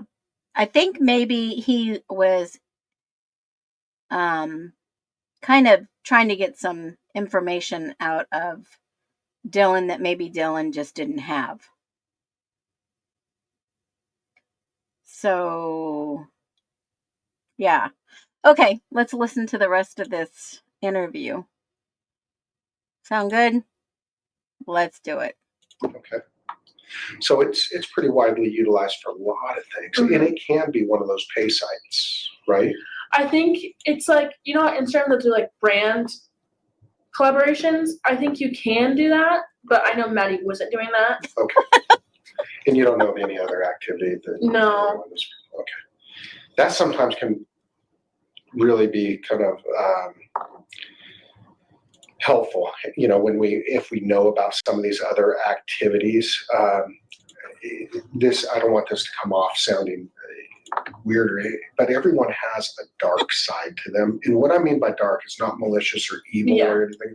What it is they don't want light being shed upon it, right? Because whatever, it maybe is not socially acceptable from their friends or their family or something like that. So they kind of keep that as their secret off to the side. And sometimes those things help us to piece together, why someone would be associated or connected to such a crime like this. Nothing else out there though that you're? No, not that I can think of. All right. Nothing for past employment. Did you have anything on that? No. Okay. Describe time spent in other campuses. You got Zana down because of her sister. Yeah. Did you guys ever go to WSU games? We did not. I think Zana may have once, I don't know for sure. But we had gone to Pullman to like eat food, go bowling, because they had a lot better food and more stuff to do there. But I've never been on the Wazoo campus. I don't know if Maddie has either, but I know Zana has, like, see her sister, that kind of stuff. Okay. I don't think Kaylee has. I mean, I didn't. Maybe she has in the past, not from when I knew her this semester. She hasn't. Okay. I hear the WSU games are a blast. That's what I've heard too. Yeah. U of I, those making a comeback, right? Yeah, they are. Surprisingly. Plunder. As for Audio. groups, fraternities, sororities, study groups, research groups, program type stuff, you have for Ethan, for Zana. Vandal Solutions. What's Vandal Solutions? I wasn't in it. It's kind of hard to explain. It's pretty much, it's like if you're in a business major, they have this class called Vandal Solutions, and it helps you understand like how business works and how to sell stuff. I know a lot of people in business major were in that. I don't know exactly what it is. Is it sponsored by U of I? I think it is, and they like raise money for something, and it's pretty much just like, I guess for like physical therapy, we had to start doing practicums. That's what it's like for a business major, is like they would have calls and try to sell people some stuff. So it's like, that is so odd, especially with what I showed you last week. Shout out to Amanda B. in sharing what was an article in the Argonaut selling underwear, like your used underwear. There's a huge market that we learned about. And that was very interesting. So were they having to come up with something for business like that in that group? Interesting. He's obviously questioning it for a reason.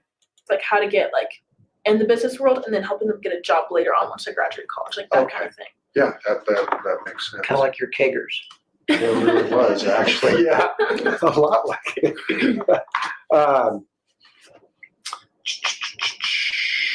Yeah. Anything else on any of the program? So I know in school I never participated in this, but a bunch of my buddies did because we're all poor, even though we were working all the time, going to school and whatnot. But they would volunteer for different research projects and other things like that. I'm not saying any of them were getting electroshock therapy, but we suspected them. No, I don't think they were. Like none of them, like when I think of research projects, I think of science research projects. None of them were in science, so Okay. none of that. I can't think of anything of that sense. So I'm gonna ask it differently. Do you ever take any or pay for what we used to call short classes? Instead of doing a whole semester on a subject, you could pay for a 3-day seminar. You could do a 5-day seminar. I have not, and I don't think. I mean, I don't know if they have, but from what I know, I don't think they have. Okay. Do you know if any of the other girls had any of those type of courses? You know, you could go for the seminar. I don't think so. What I know of is it like those classes you take over the breaks and it's like compacted into. Exactly. Yeah, I know one of my friends from Boise that goes to Chicago. She's doing that, but I don't think any of them did that. Maybe they have in the past when I didn't fully like know them as well. But from when like this semester they did not. Okay. And did you ever see them advertised at or any brochures? Well, I'm not really dating myself. Anything online about these classes? No. And the only thing advertising really is like for Vandal Solutions, Dana asked me to go to the class to earn like points or something for the class. For Vandal Solutions class, we went, and it's just so like pretty much Vandal Solutions they do this thing so like they can recruit more people to be in the class. Right. So that was the only thing really that they ever had. Okay. But it wasn't like Xana and Maddie were recruiting us together. They're like, oh, can you go do this for me for like so I can get points for the class, pretty much kind of thing. Do you know what kind of classes those were that they were? Just that Vandal Solutions class. Just the Vandal Solutions. Yeah. Okay. Cell phones, you all had iPhones, it looks Yeah. like. True crime audio. And you had a communication string going, and you all added Ethan to that string. Yeah, as well. we had a group chat with the 5 of us, and then we changed the group's name to Cougar Den. I don't know why, but then me, Ethan, and Xana were all in. I think it was apartment at. And we're like, oh, we should add Ethan. So we added Ethan that night to the group chat. Okay.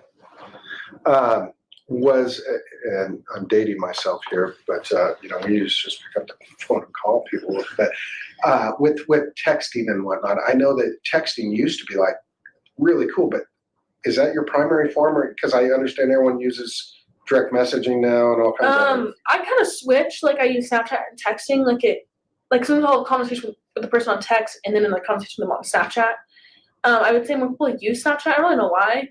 But I kind of just like, if it's more important, like, oh, like, I'll text. But sometimes it's not always just important. Like, it's just like, it just switches randomly. I don't really know why I use both. Sometimes I do. Is that kind of the same for? I feel like that's how most people are. Okay. Like, obviously, you text your parents on text, not Snapchat, because I think that's kind of weird. But, like, when you meet a new person, you ask them for their Snapchat, or not really their number. So, I got a question real quick. So, is Vandal Solutions the way that Kaylee may have gotten the babysitting job for the coach? Was that part of the whole thing, the professional development? I mean, is that where they linked people together and they recommended certain people for certain jobs? Is that part of it? Just a question. I don't really know Seriously? why. Yeah. How times have changed. Yeah. Huh. Okay. So Snapchat's really a big thing then. Mm-hmm. Gotcha. Is that the one where it disappears? The message disappears after? Yeah, you can do that, or you can like make it like stay for 24 hours. You can save it. What about TikTok? I've heard of TikTok Yeah, videos. it's just like videos. Do you remember what Musical.ly was?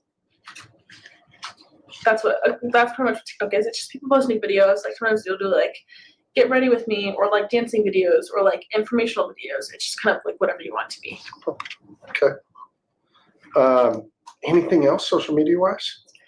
No, I know True Maddie had a crime Visco, but she audio. never like used it. I don't know when the last time she used it, but she didn't use it at all for like the semester. Is that a payment thing or something? No, it's just like it's pretty much like Instagram, but not as like it's like posting pictures, but not for like the whole likes and the comments and that kind of stuff. It's just kind of you post whatever you want. But I think me and Beth mostly just used it. I don't know if Xander had a Visco or not. A lot of like my year had Visco and used it a lot. And how do you spell that? VSCO. VSCO. Yeah. Okay. And it's similar to. It's very similar to Instagram, except it's not like. I guess Instagram is more about like, oh, the likes, comments, followers, all that kind of stuff. Visco, not about that at all. Like, it's just like you post whatever you want kind of thing. It's mostly more of a girls app too. Like, not a lot of guys have the app. Okay. It's mostly like just girls have the app. I'll have to check my daughter. She's in your age group. She probably has that. Yeah. Anything on that app that could possibly, I mean, is it public source? So can someone access it? Yeah, Visco, one thing about Visco is you can't private it at all. Okay. But you have to like type in the exact username to find them pretty much, but it sucks because you can't make it private. So you can't browse it, you can't search for geographical Well, see, I guess location? you can, but it's like Instagram's a lot easier to search people because you can just like type in their name, you can probably find it. Visco, it's like you gotta search most of their username, which can be kind of hard to find. But if you just can't like make Visco private as like Instagram, you can. Okay. Outside homeschool work, spend their time. For Ethan, he spent time at the fraternity. The rest of you would go shopping and Yeah, we go would to the like store. we would do like Costco trips together sometimes, or like going to restaurants together. We kind of did like because like I didn't have a car crashed, so we all kind of did everything together. Like if someone was driving somewhere, we would go with them, that kind of thing. When was the crash? Plunder. True crime audio. A few weeks before this happened, I believe. I would probably have to. I don't know the exact time of when the crash was, Do you know but where it was? I think it was on the road to Spokane because she was getting a flight to Reno, but she had to drive to Spokane. All I know is like it wasn't her fault. Something I don't remember the full story about what happened exactly.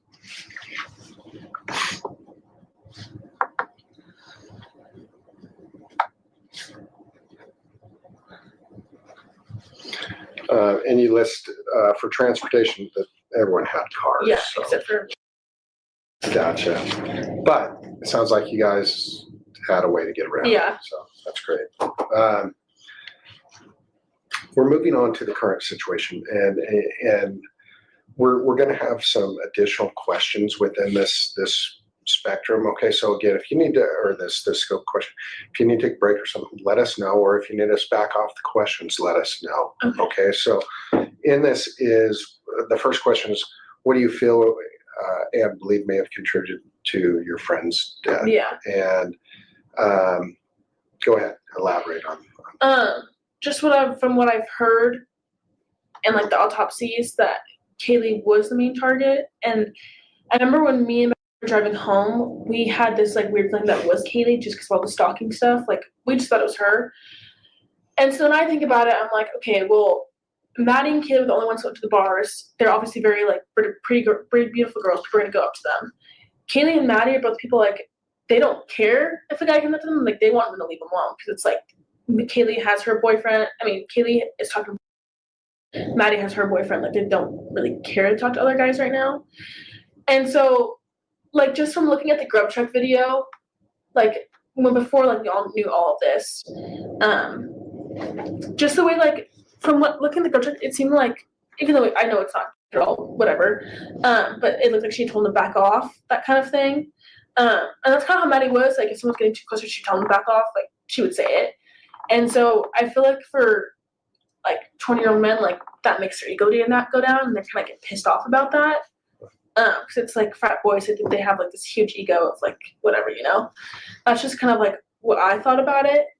And like when talking about it, it didn't make sense like why all four of them were together, because they don't have like all four of them don't have this whole connection together. Like it just doesn't make sense to us why. And so me and like obviously we come up with like multiple scenarios because like what is going on, you know, like that's what we're going to do. And we thought, oh, maybe like because Ethan was there, he's 6'3", big guy, maybe he was a threat. We don't know why. That's like the only thing I can think of. And then just like a stalker of some sort, Kaylee, I don't really know. Like just weird. It's just weird to me. Okay. In your written response, you referred to some of what your verbal response was there, and that's the rejection. Yeah. So let's talk a little bit more about rejection. Why do you think that might be part of this? I just feel like I don't know if it's like for like this, but just like what I've thought about in the past, it's just like when men in college like get rejected, it's like, well, shit, that just ruined my ego. Like I just feel like that's how most guys this age kind of are. Because she's like, oh, like if I'm flirty, they'll want to go with me. Like I just feel like that's how this world's day and age is right now. And Maddie and Kaylee aren't afraid to say back off, like that kind of thing. That's like the only thing I could even like think of, because no one had any hatred towards them whatsoever. No one had like a disagreement from what I've known from them. So like when I think about that, that's the only thing I can think of. Okay. That's fair. Did they ever say anything like that had happened? No, or but did they joke about something like that would happen or discuss it? Not that I can think of, but just like in general, like I knew like if someone would get up too close to Maddie and Kaylee, like Maddie would just be like, go away. Like she just obviously she would be careful about it and not be stupid about it, but she would tell them like, okay, back off, you know. And like I don't know exactly how they were at the clubs because I never went with them, so I don't know what their behavior was like or like what exactly how they were exactly. How about at the parties at the frats? You never saw them at parties or Well, it's like with when we'd have parties at our house, I would see them, but it's all guys that we all knew and liked, so there's never any weird stuff like of a guy getting too close. Only weird thing was like with Kaylee, and I think Kaylee had told him like, what the fuck, like, you know, kind of back off kind of thing. But when we invited people to our houses, people that we all liked and all like knew, there's never like weird tension between people and our roommates at the house. Okay. This next one's a big one, and had we done this interview yesterday, I don't know if it worked out fine, but would you have been able to put anything down for the second question, which is, do you know who is responsible for the murders of your friends? No, I thought it was one for the whole time. Serious? Yeah. I thought it was him until when I did the last FBI interview. They had said has been so cooperative and blah blah, and that Is that like the one with Aaron when you did the interview? yeah, with Aaron? no, it was the one on the Zoom thing. Maybe that was Aaron. I can't remember. No, it was with you. Oh, Yeah. yeah. I think my mom had talked about all the media stuff, and then someone said something about how he's been in the same exact media and that he's been so helpful and cooperative, and that made me think, oh, that was a good way that it wasn't him. So I was like, okay, well, shit, it's not him. Like, I don't know who else it could be. And I really thought it was from UVI because it's like they knew where we lived. Because for me, to go up to Katie and Maddie's room, you have to go past my door. I don't know if I locked my door or not that night. I usually did when I wasn't drunk, but I was drunk that night, so I have no clue. So that's why I kind of just figured it would be someone UVI that knew exactly where all of us lived in that room, in the house. Because obviously they weren't down the bedroom ever, from what I know. So that kind of just like made me think, oh, it's probably someone from UVI. But like we've been talking to our friends, like who could it be? And we couldn't think of anyone. And the only thought we had was just because of like he lived next door to us. He was a blah blah blah, like just random stuff like that. He's like grub chuck. But then we saw the video of Maddie and Kaylee and walking together, and we're like, oh shit, like they were walking together. It wasn't like, you know. That's what also kind of made me believe like it really wasn't him. So no, I wouldn't have known at all who it was yesterday. Okay. Have you ever seen this Brian Kohberger before? No, I remember when told me some, or I don't remember, someone says, oh, the arrest was in Pennsylvania. That was like, okay, I don't know anyone from Pennsylvania. I don't know anyone that has ties to Pennsylvania, and so that like really weirded me out. Which is like why like I feel like the people that we know, if they had family in Pennsylvania, like I would have known, you know. So this, like, it does shock me because it's like it's a WSU student, like they don't know them, so what was the point exactly? Like for me, I would have thought it'd be like some stalker that was obsessed with one of them or something. Okay. Have you seen a picture of Mr. Kohberger? Yeah, I looked him up today when I found out. Yeah. So you've, I'm not sure which picture you've seen of him. I've seen the mugshot one with the vest thing, I think. Okay. It's on there now. Yeah, it's all on it the internet. Okay. Wow. Yeah. I'm going to try to word this carefully, but is this Brian Kohberger, the person that you saw in this mugshot? Is that the person you saw in your house? I have no clue. True crime audio. From what I remember, I just remember seeing this figure that was like not fat, obviously, but more of like the skinnier toned build and some mask on. I don't know what the mask exactly was, but when I thought about it, it was just like covering here and here. I don't know if it's covering his mouth, his nose, or below his mouth and nose. I just remember knowing that he was white, but I didn't know how he was white. I just knew he was. And just knowing there's like, I knew he looked at me because of the bushy eyebrow. That's all I remember. I like, for therapy, asked her to help me like go in a conversation of mine to help me like remember stuff, but nothing could come up, which was really weird. The only thing that helped come up was like hearing Kaylee's footsteps, but not hearing another pair of footsteps. That really freaked me out. Because obviously I'm right next to there. And so I was like, okay, well, why didn't I hear his footsteps or like another pair of footsteps? But I have no idea what he looked like. I don't like, when I looked at his picture, nothing came back to me at all. So that like, I don't know, I feel like if I saw that, my mind would be like, oh yeah, that's him. But it just, I don't remember at all. Okay. So, Yeah. when you had gone down to the room and stuff that night, said you had described that he had a big nose. Do you remember saying that? No, I don't remember that at all. And I know like when the police came to my house to do an interview, I was looking at my text to have like proof of stuff, and it said Xana's wearing all black. I don't remember her texting me that at all. I don't remember our conversation. All I remember was something about a firework or fire. So I thought someone had thrown fireworks in our house or something, but I don't remember a big nose at all, like at all. That's like, I remember it's like some bushy eyebrow and all black and some sort of mask, but it wasn't like one of those circle ski masks. That's all I remember. And this thing he held, but I kept calling it a mini vacuum, which I don't really know why that doesn't make sense at all. I just remember calling it mini vacuum. And then I remember when I went downstairs to the bedroom, I don't remember what we talked about at all. I just remember like laying in bed, looking outside the window and seeing a truck, what I thought was a truck. I don't remember the color. I don't remember like, it was like a decent sized truck. But I remember saying like it could have just been like the neighbors because I could hear trucks going by all the time, you know? But I don't remember what we talked about. I don't remember what I called her about. Yeah, so I have no clue.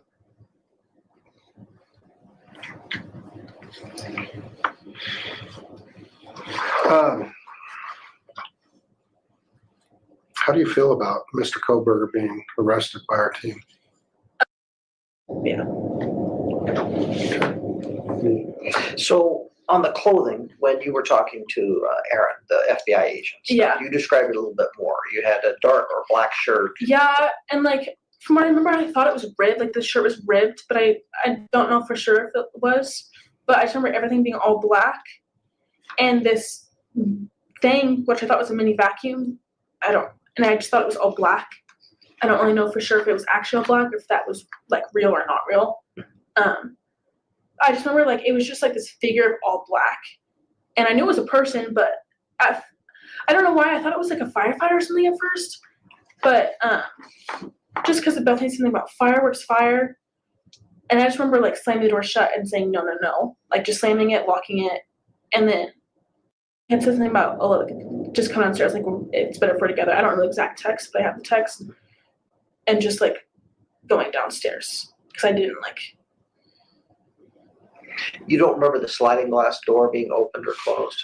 No, I couldn't remember if it was or wasn't, but I remember Murphy had been barking like a little bit, and I remember I could hear his barking be distant, and so I thought the door was open, but I didn't know for sure. And then when we had like later on, we've been looking up about it, and the sliding glass door was open, and that's how I was like, okay, like I think the glass door was actually really open because they had posted a picture of the door, but it was open. So the time I didn't know for sure if it was open or not. Okay. And I believe with the interview with Aaron, you said you thought he had boots. You don't know why he had boots on. But... Yeah, I thought they were just like black boots. But again, I don't know for sure if it was actually black boots or not. Plunder. Yeah. True crime audio. And the vacuum cleaner. It was, I don't know why I called it a mini vacuum, but I just remember it being like this cylinder thing that was long, and it went out and in, which I don't know how that's a mini vacuum, but I just remember thinking it was a mini vacuum. Okay. I don't really know why. And that didn't look like anything in the house that used to be in the house. Not at all. Okay. How long do you think that was? And I wasn't planning on talking about the object at all, but Yeah. when I was just watching your hands illustrate the... Honestly, I don't know, just because everything's very blurry. Like it's, when I think about what I saw, it's like I put these blurry glasses on, and so everything's like, just doesn't make sense. I don't know exactly how long it was, like maybe that long, maybe longer, maybe shorter, I don't know. It just didn't really make sense to me at all. Yeah. Okay. Are you home now?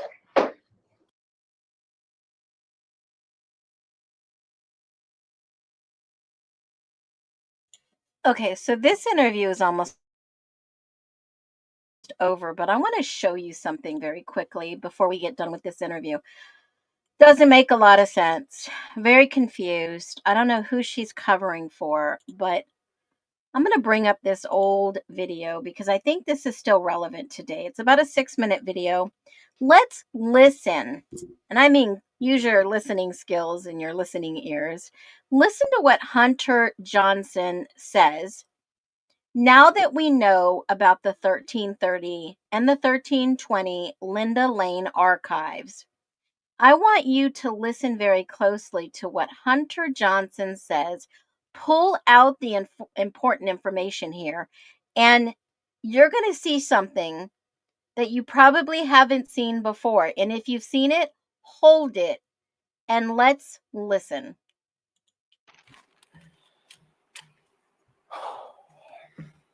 Hello. My name's Hunter Johnson. Me and Ethan became best friends over the last year and a half we spent at the U of I. And since we became such good friends, I feel honored and privileged to even be able to share who he was to everyone here.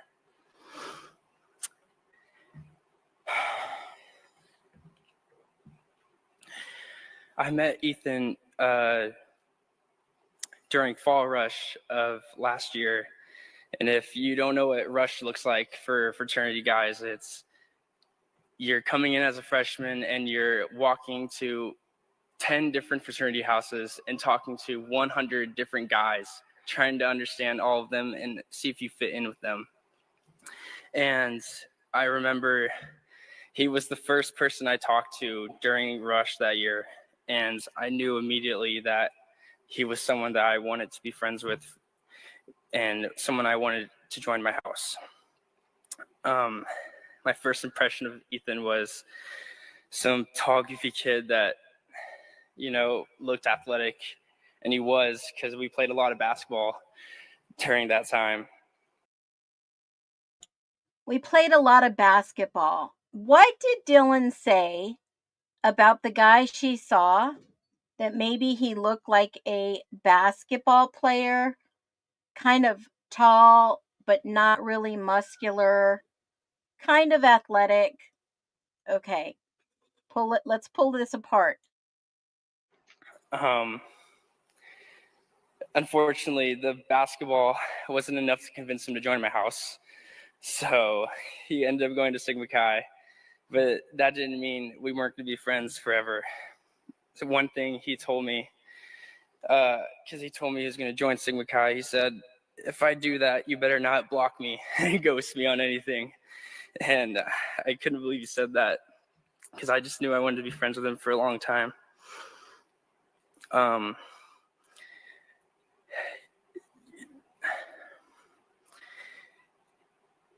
He had such an infectious smile and a charismatic personality. And if you knew anything about Xana as well, they were very similar in how they acted together. Me and Ethan shared a lot of memories together. Usually at a party where me and him would be controlling the aux and be singing at the top of our lungs any country music song. Country road, take me home. Linda Lane footage. 50 other people in there not saying a word, just us singing as loud as we could.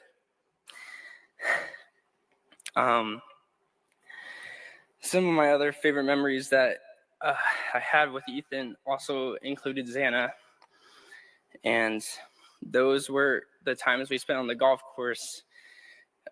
Me, Ethan, Xana, and Emily, we went a lot over the summer and before summer. And you knew it was going to be a good time when we went golfing, when we had more drinks in our bag than we did golf balls.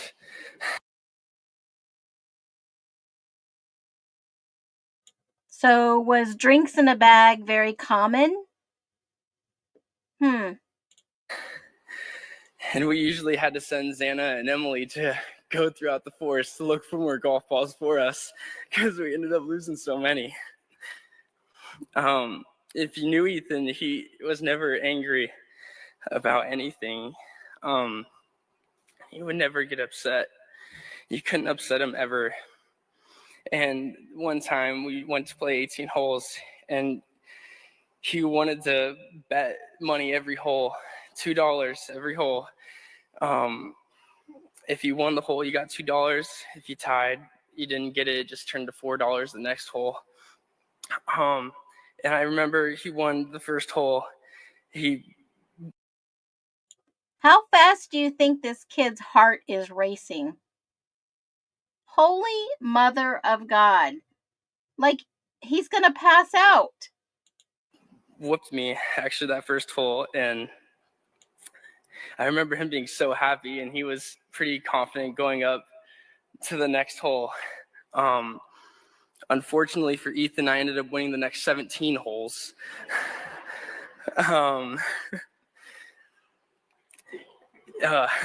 If you also knew Ethan, you knew he wasn't great with money. And so it wasn't a great feeling when I had to come up to him and ask for the $34 he owed me after the rounds,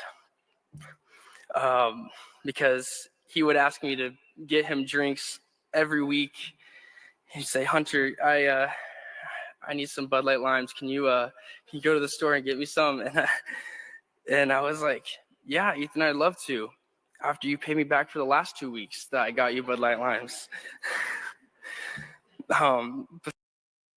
Now, Hunter, you were old enough to drink, but Ethan wasn't. So this guy was buying alcohol. I get it. They're in college. They all drink. I get it. So yeah, as you suspect, I never got those $34.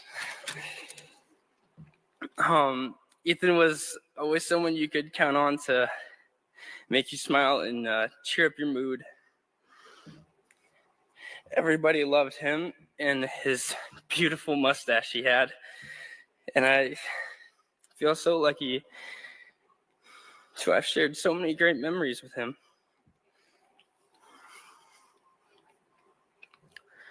I'm going to miss our favorite Moana songs we would sing together. Me visiting you and Xana at your parents' house with Emily. And you guys also coming to my cabin and hanging out with my family. And watching you carry all of your drinks in a garbage bag when you walked into a party. I know we're all going to miss these. I love you so much, E and Xan. Thank you. Okay, yeah, I get public speaking can be nervous. You can get some nerves. But I just have to read this wild comment someone left on my channel under a post. You know, I've had some of these frat members, family members leave comments. I never thought in a million years that I would get any type of these comments under a short video or post. But this one is the third one down, and it said 111 said roommates left about 3 a.m. and returned at 5 a.m. If you know, you know who lived in the little house next to 1122 King Road. Now, another comment that was really odd said, yes, I knew Emily Hunter lived feet walk away. That's the reason Xana changed the lock. She was fighting with Emily. Emily, why did Hunter keep going in Xana's room? I can't make this stuff up, folks. You can go and look for yourself. All the comments are still there. It says Phoenix. It came out in the beginning just like Xana was at the bar that night. Her dad said in first interview. They clipped that, but it still exists on Ashley Banfield interview with Kara's mom. Sister Jasmine stated she was at 1122 at 9:30 a.m. that morning. It's all from the beginning. So many answers, in my humble opinion. Well, that's one for the stream. I mean, there's not a lot of crazy things that I would say in this case that is solid. But I will say this. To this day, we still don't know who left the van's latent footprint by Dylan's door. I mean, it could have been, and my humble opinion, it could have been Hunter. I mean, Hunter had these alleged little Vans slippies on that could have left that latent footprint. Did they ever check with Hunter?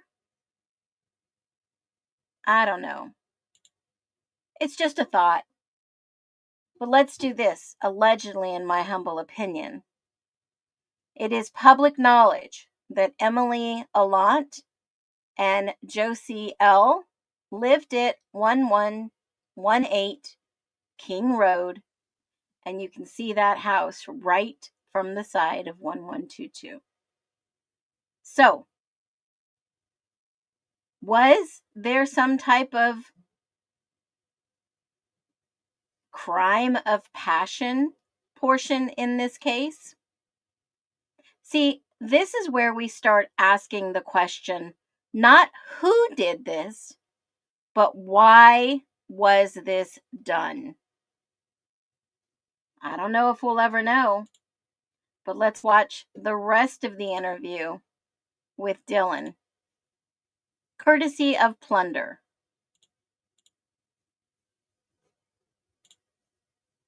Well, and just so you know, there was no coordinated effort with law enforcement to make the arrest of the suspect prior to the memorial. We have legal standards that we have to obtain, and we were doing everything we could to make it happen as quickly as possible. It just so happens to be on this same day. Yeah. So I just want you to know that. Plunder, so, true crime audio. I don't know if I have many more questions. I'd like to turn over if Ryan has anything or any follow-up or clarifying questions on any of the responses. Are you okay? Do you want to take a break? I'm okay for now. I'm just like shaking a little bit. I mean, I don't know. I think a million things.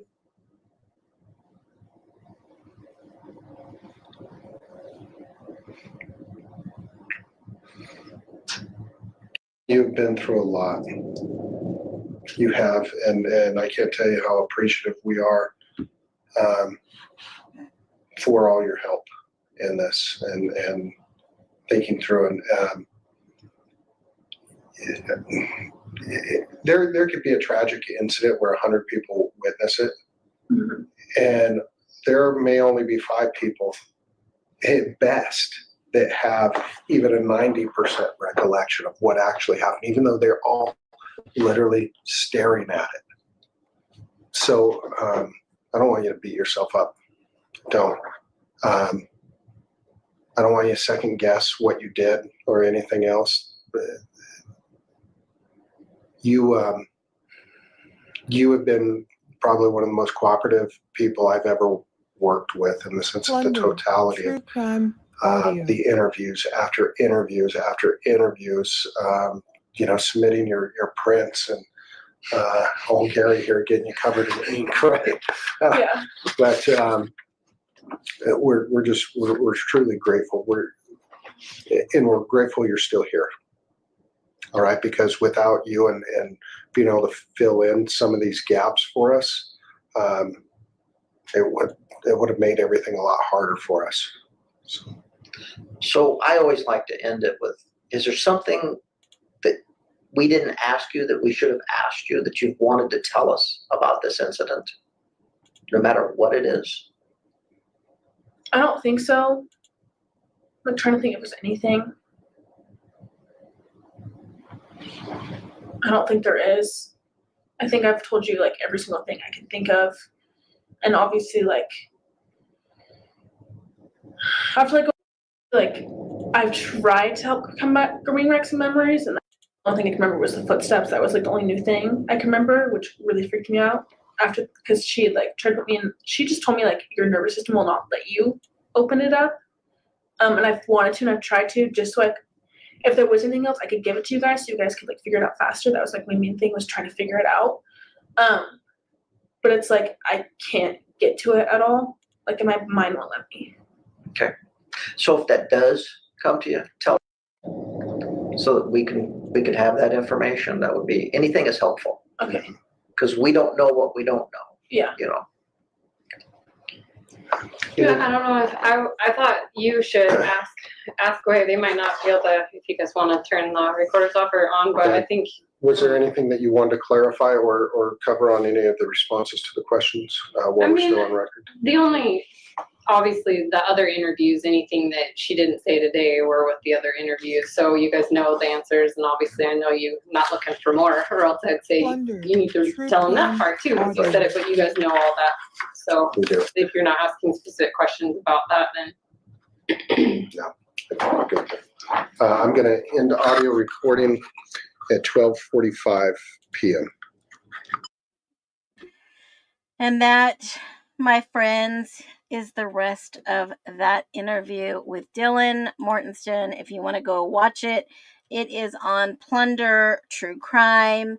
Shout out to her, although I don't agree with the guilter side of this and not asking the inquisitive questions or even the questions of the unthinkable, like, did Brian Kohberger not commit this crime?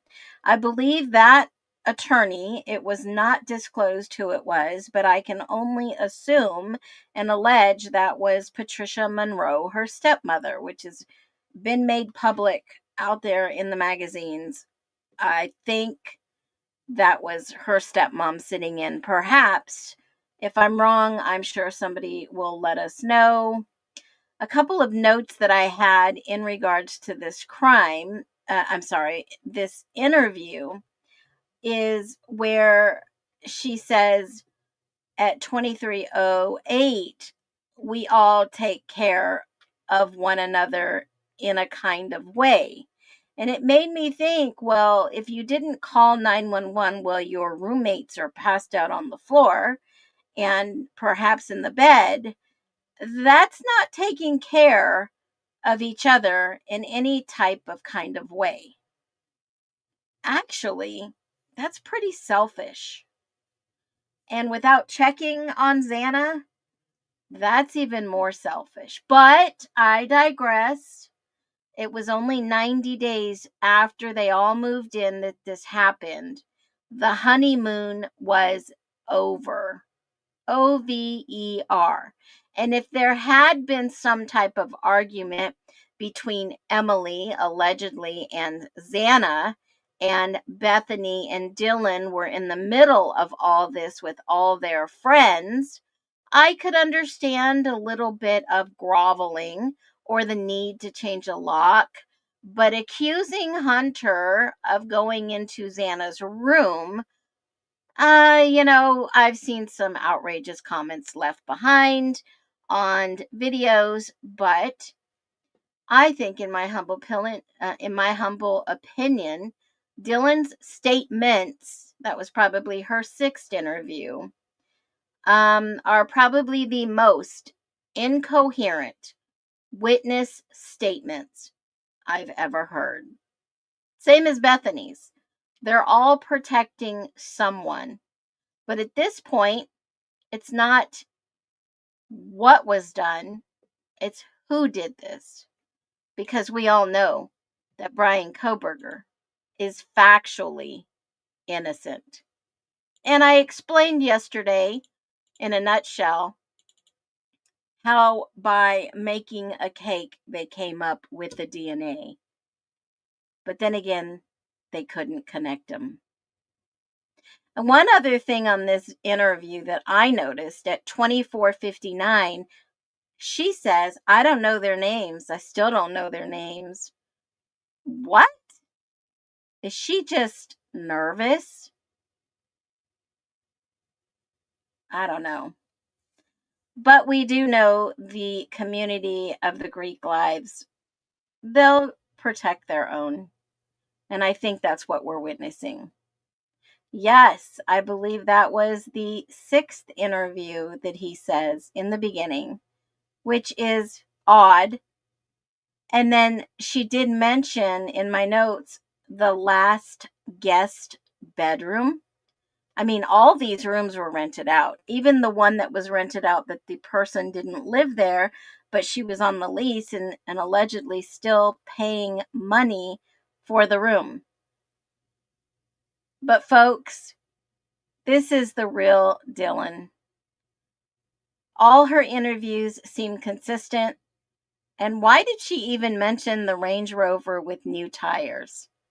Why would that be so important and relevant to say? So many more questions from these interviews. I'm curious to wonder whose interview is coming out next. This is the big question of the night.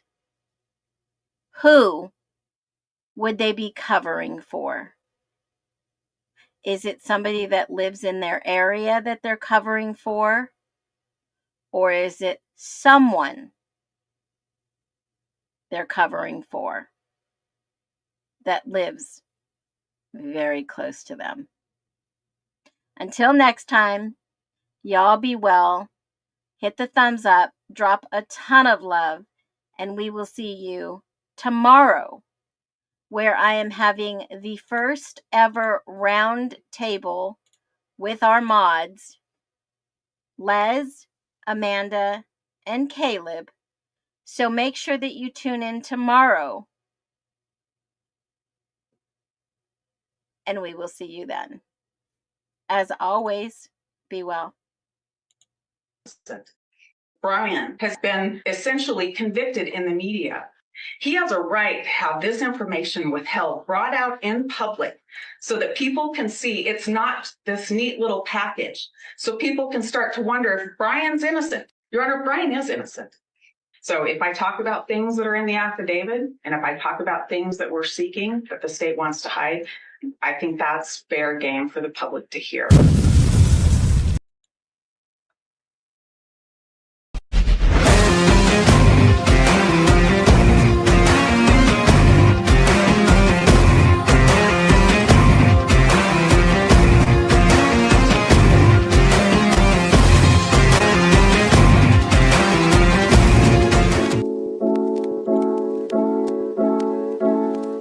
Listen close, We rise up from the ashes, digging for the truth, breaking old habits.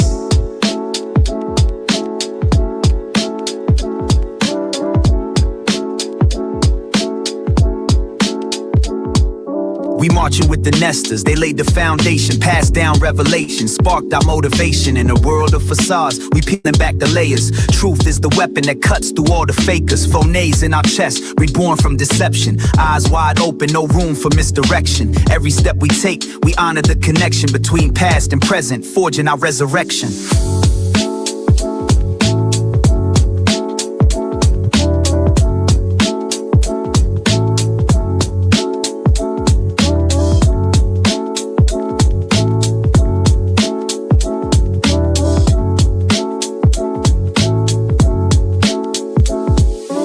Phoenix rises in truth, setting us free from the lies that they feed. We reclaim our beliefs, thinking differently, we'll break every chain. We dance for freedom, case by case, again.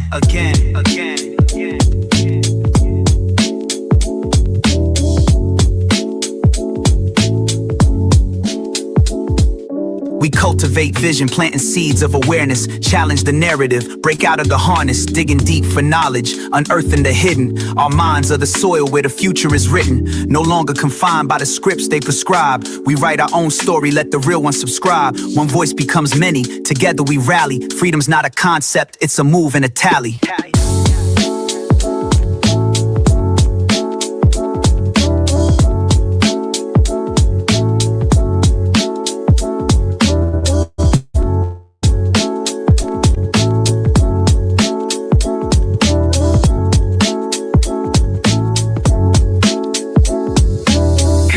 Case, we break the cage.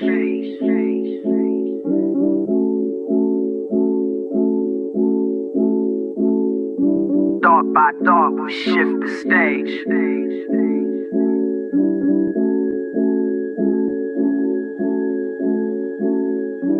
Phoenix rises in truth, setting us free from the lies that they feed. We reclaim our beliefs, thinking differently, we'll break every chain. We dance for freedom, case by case, again.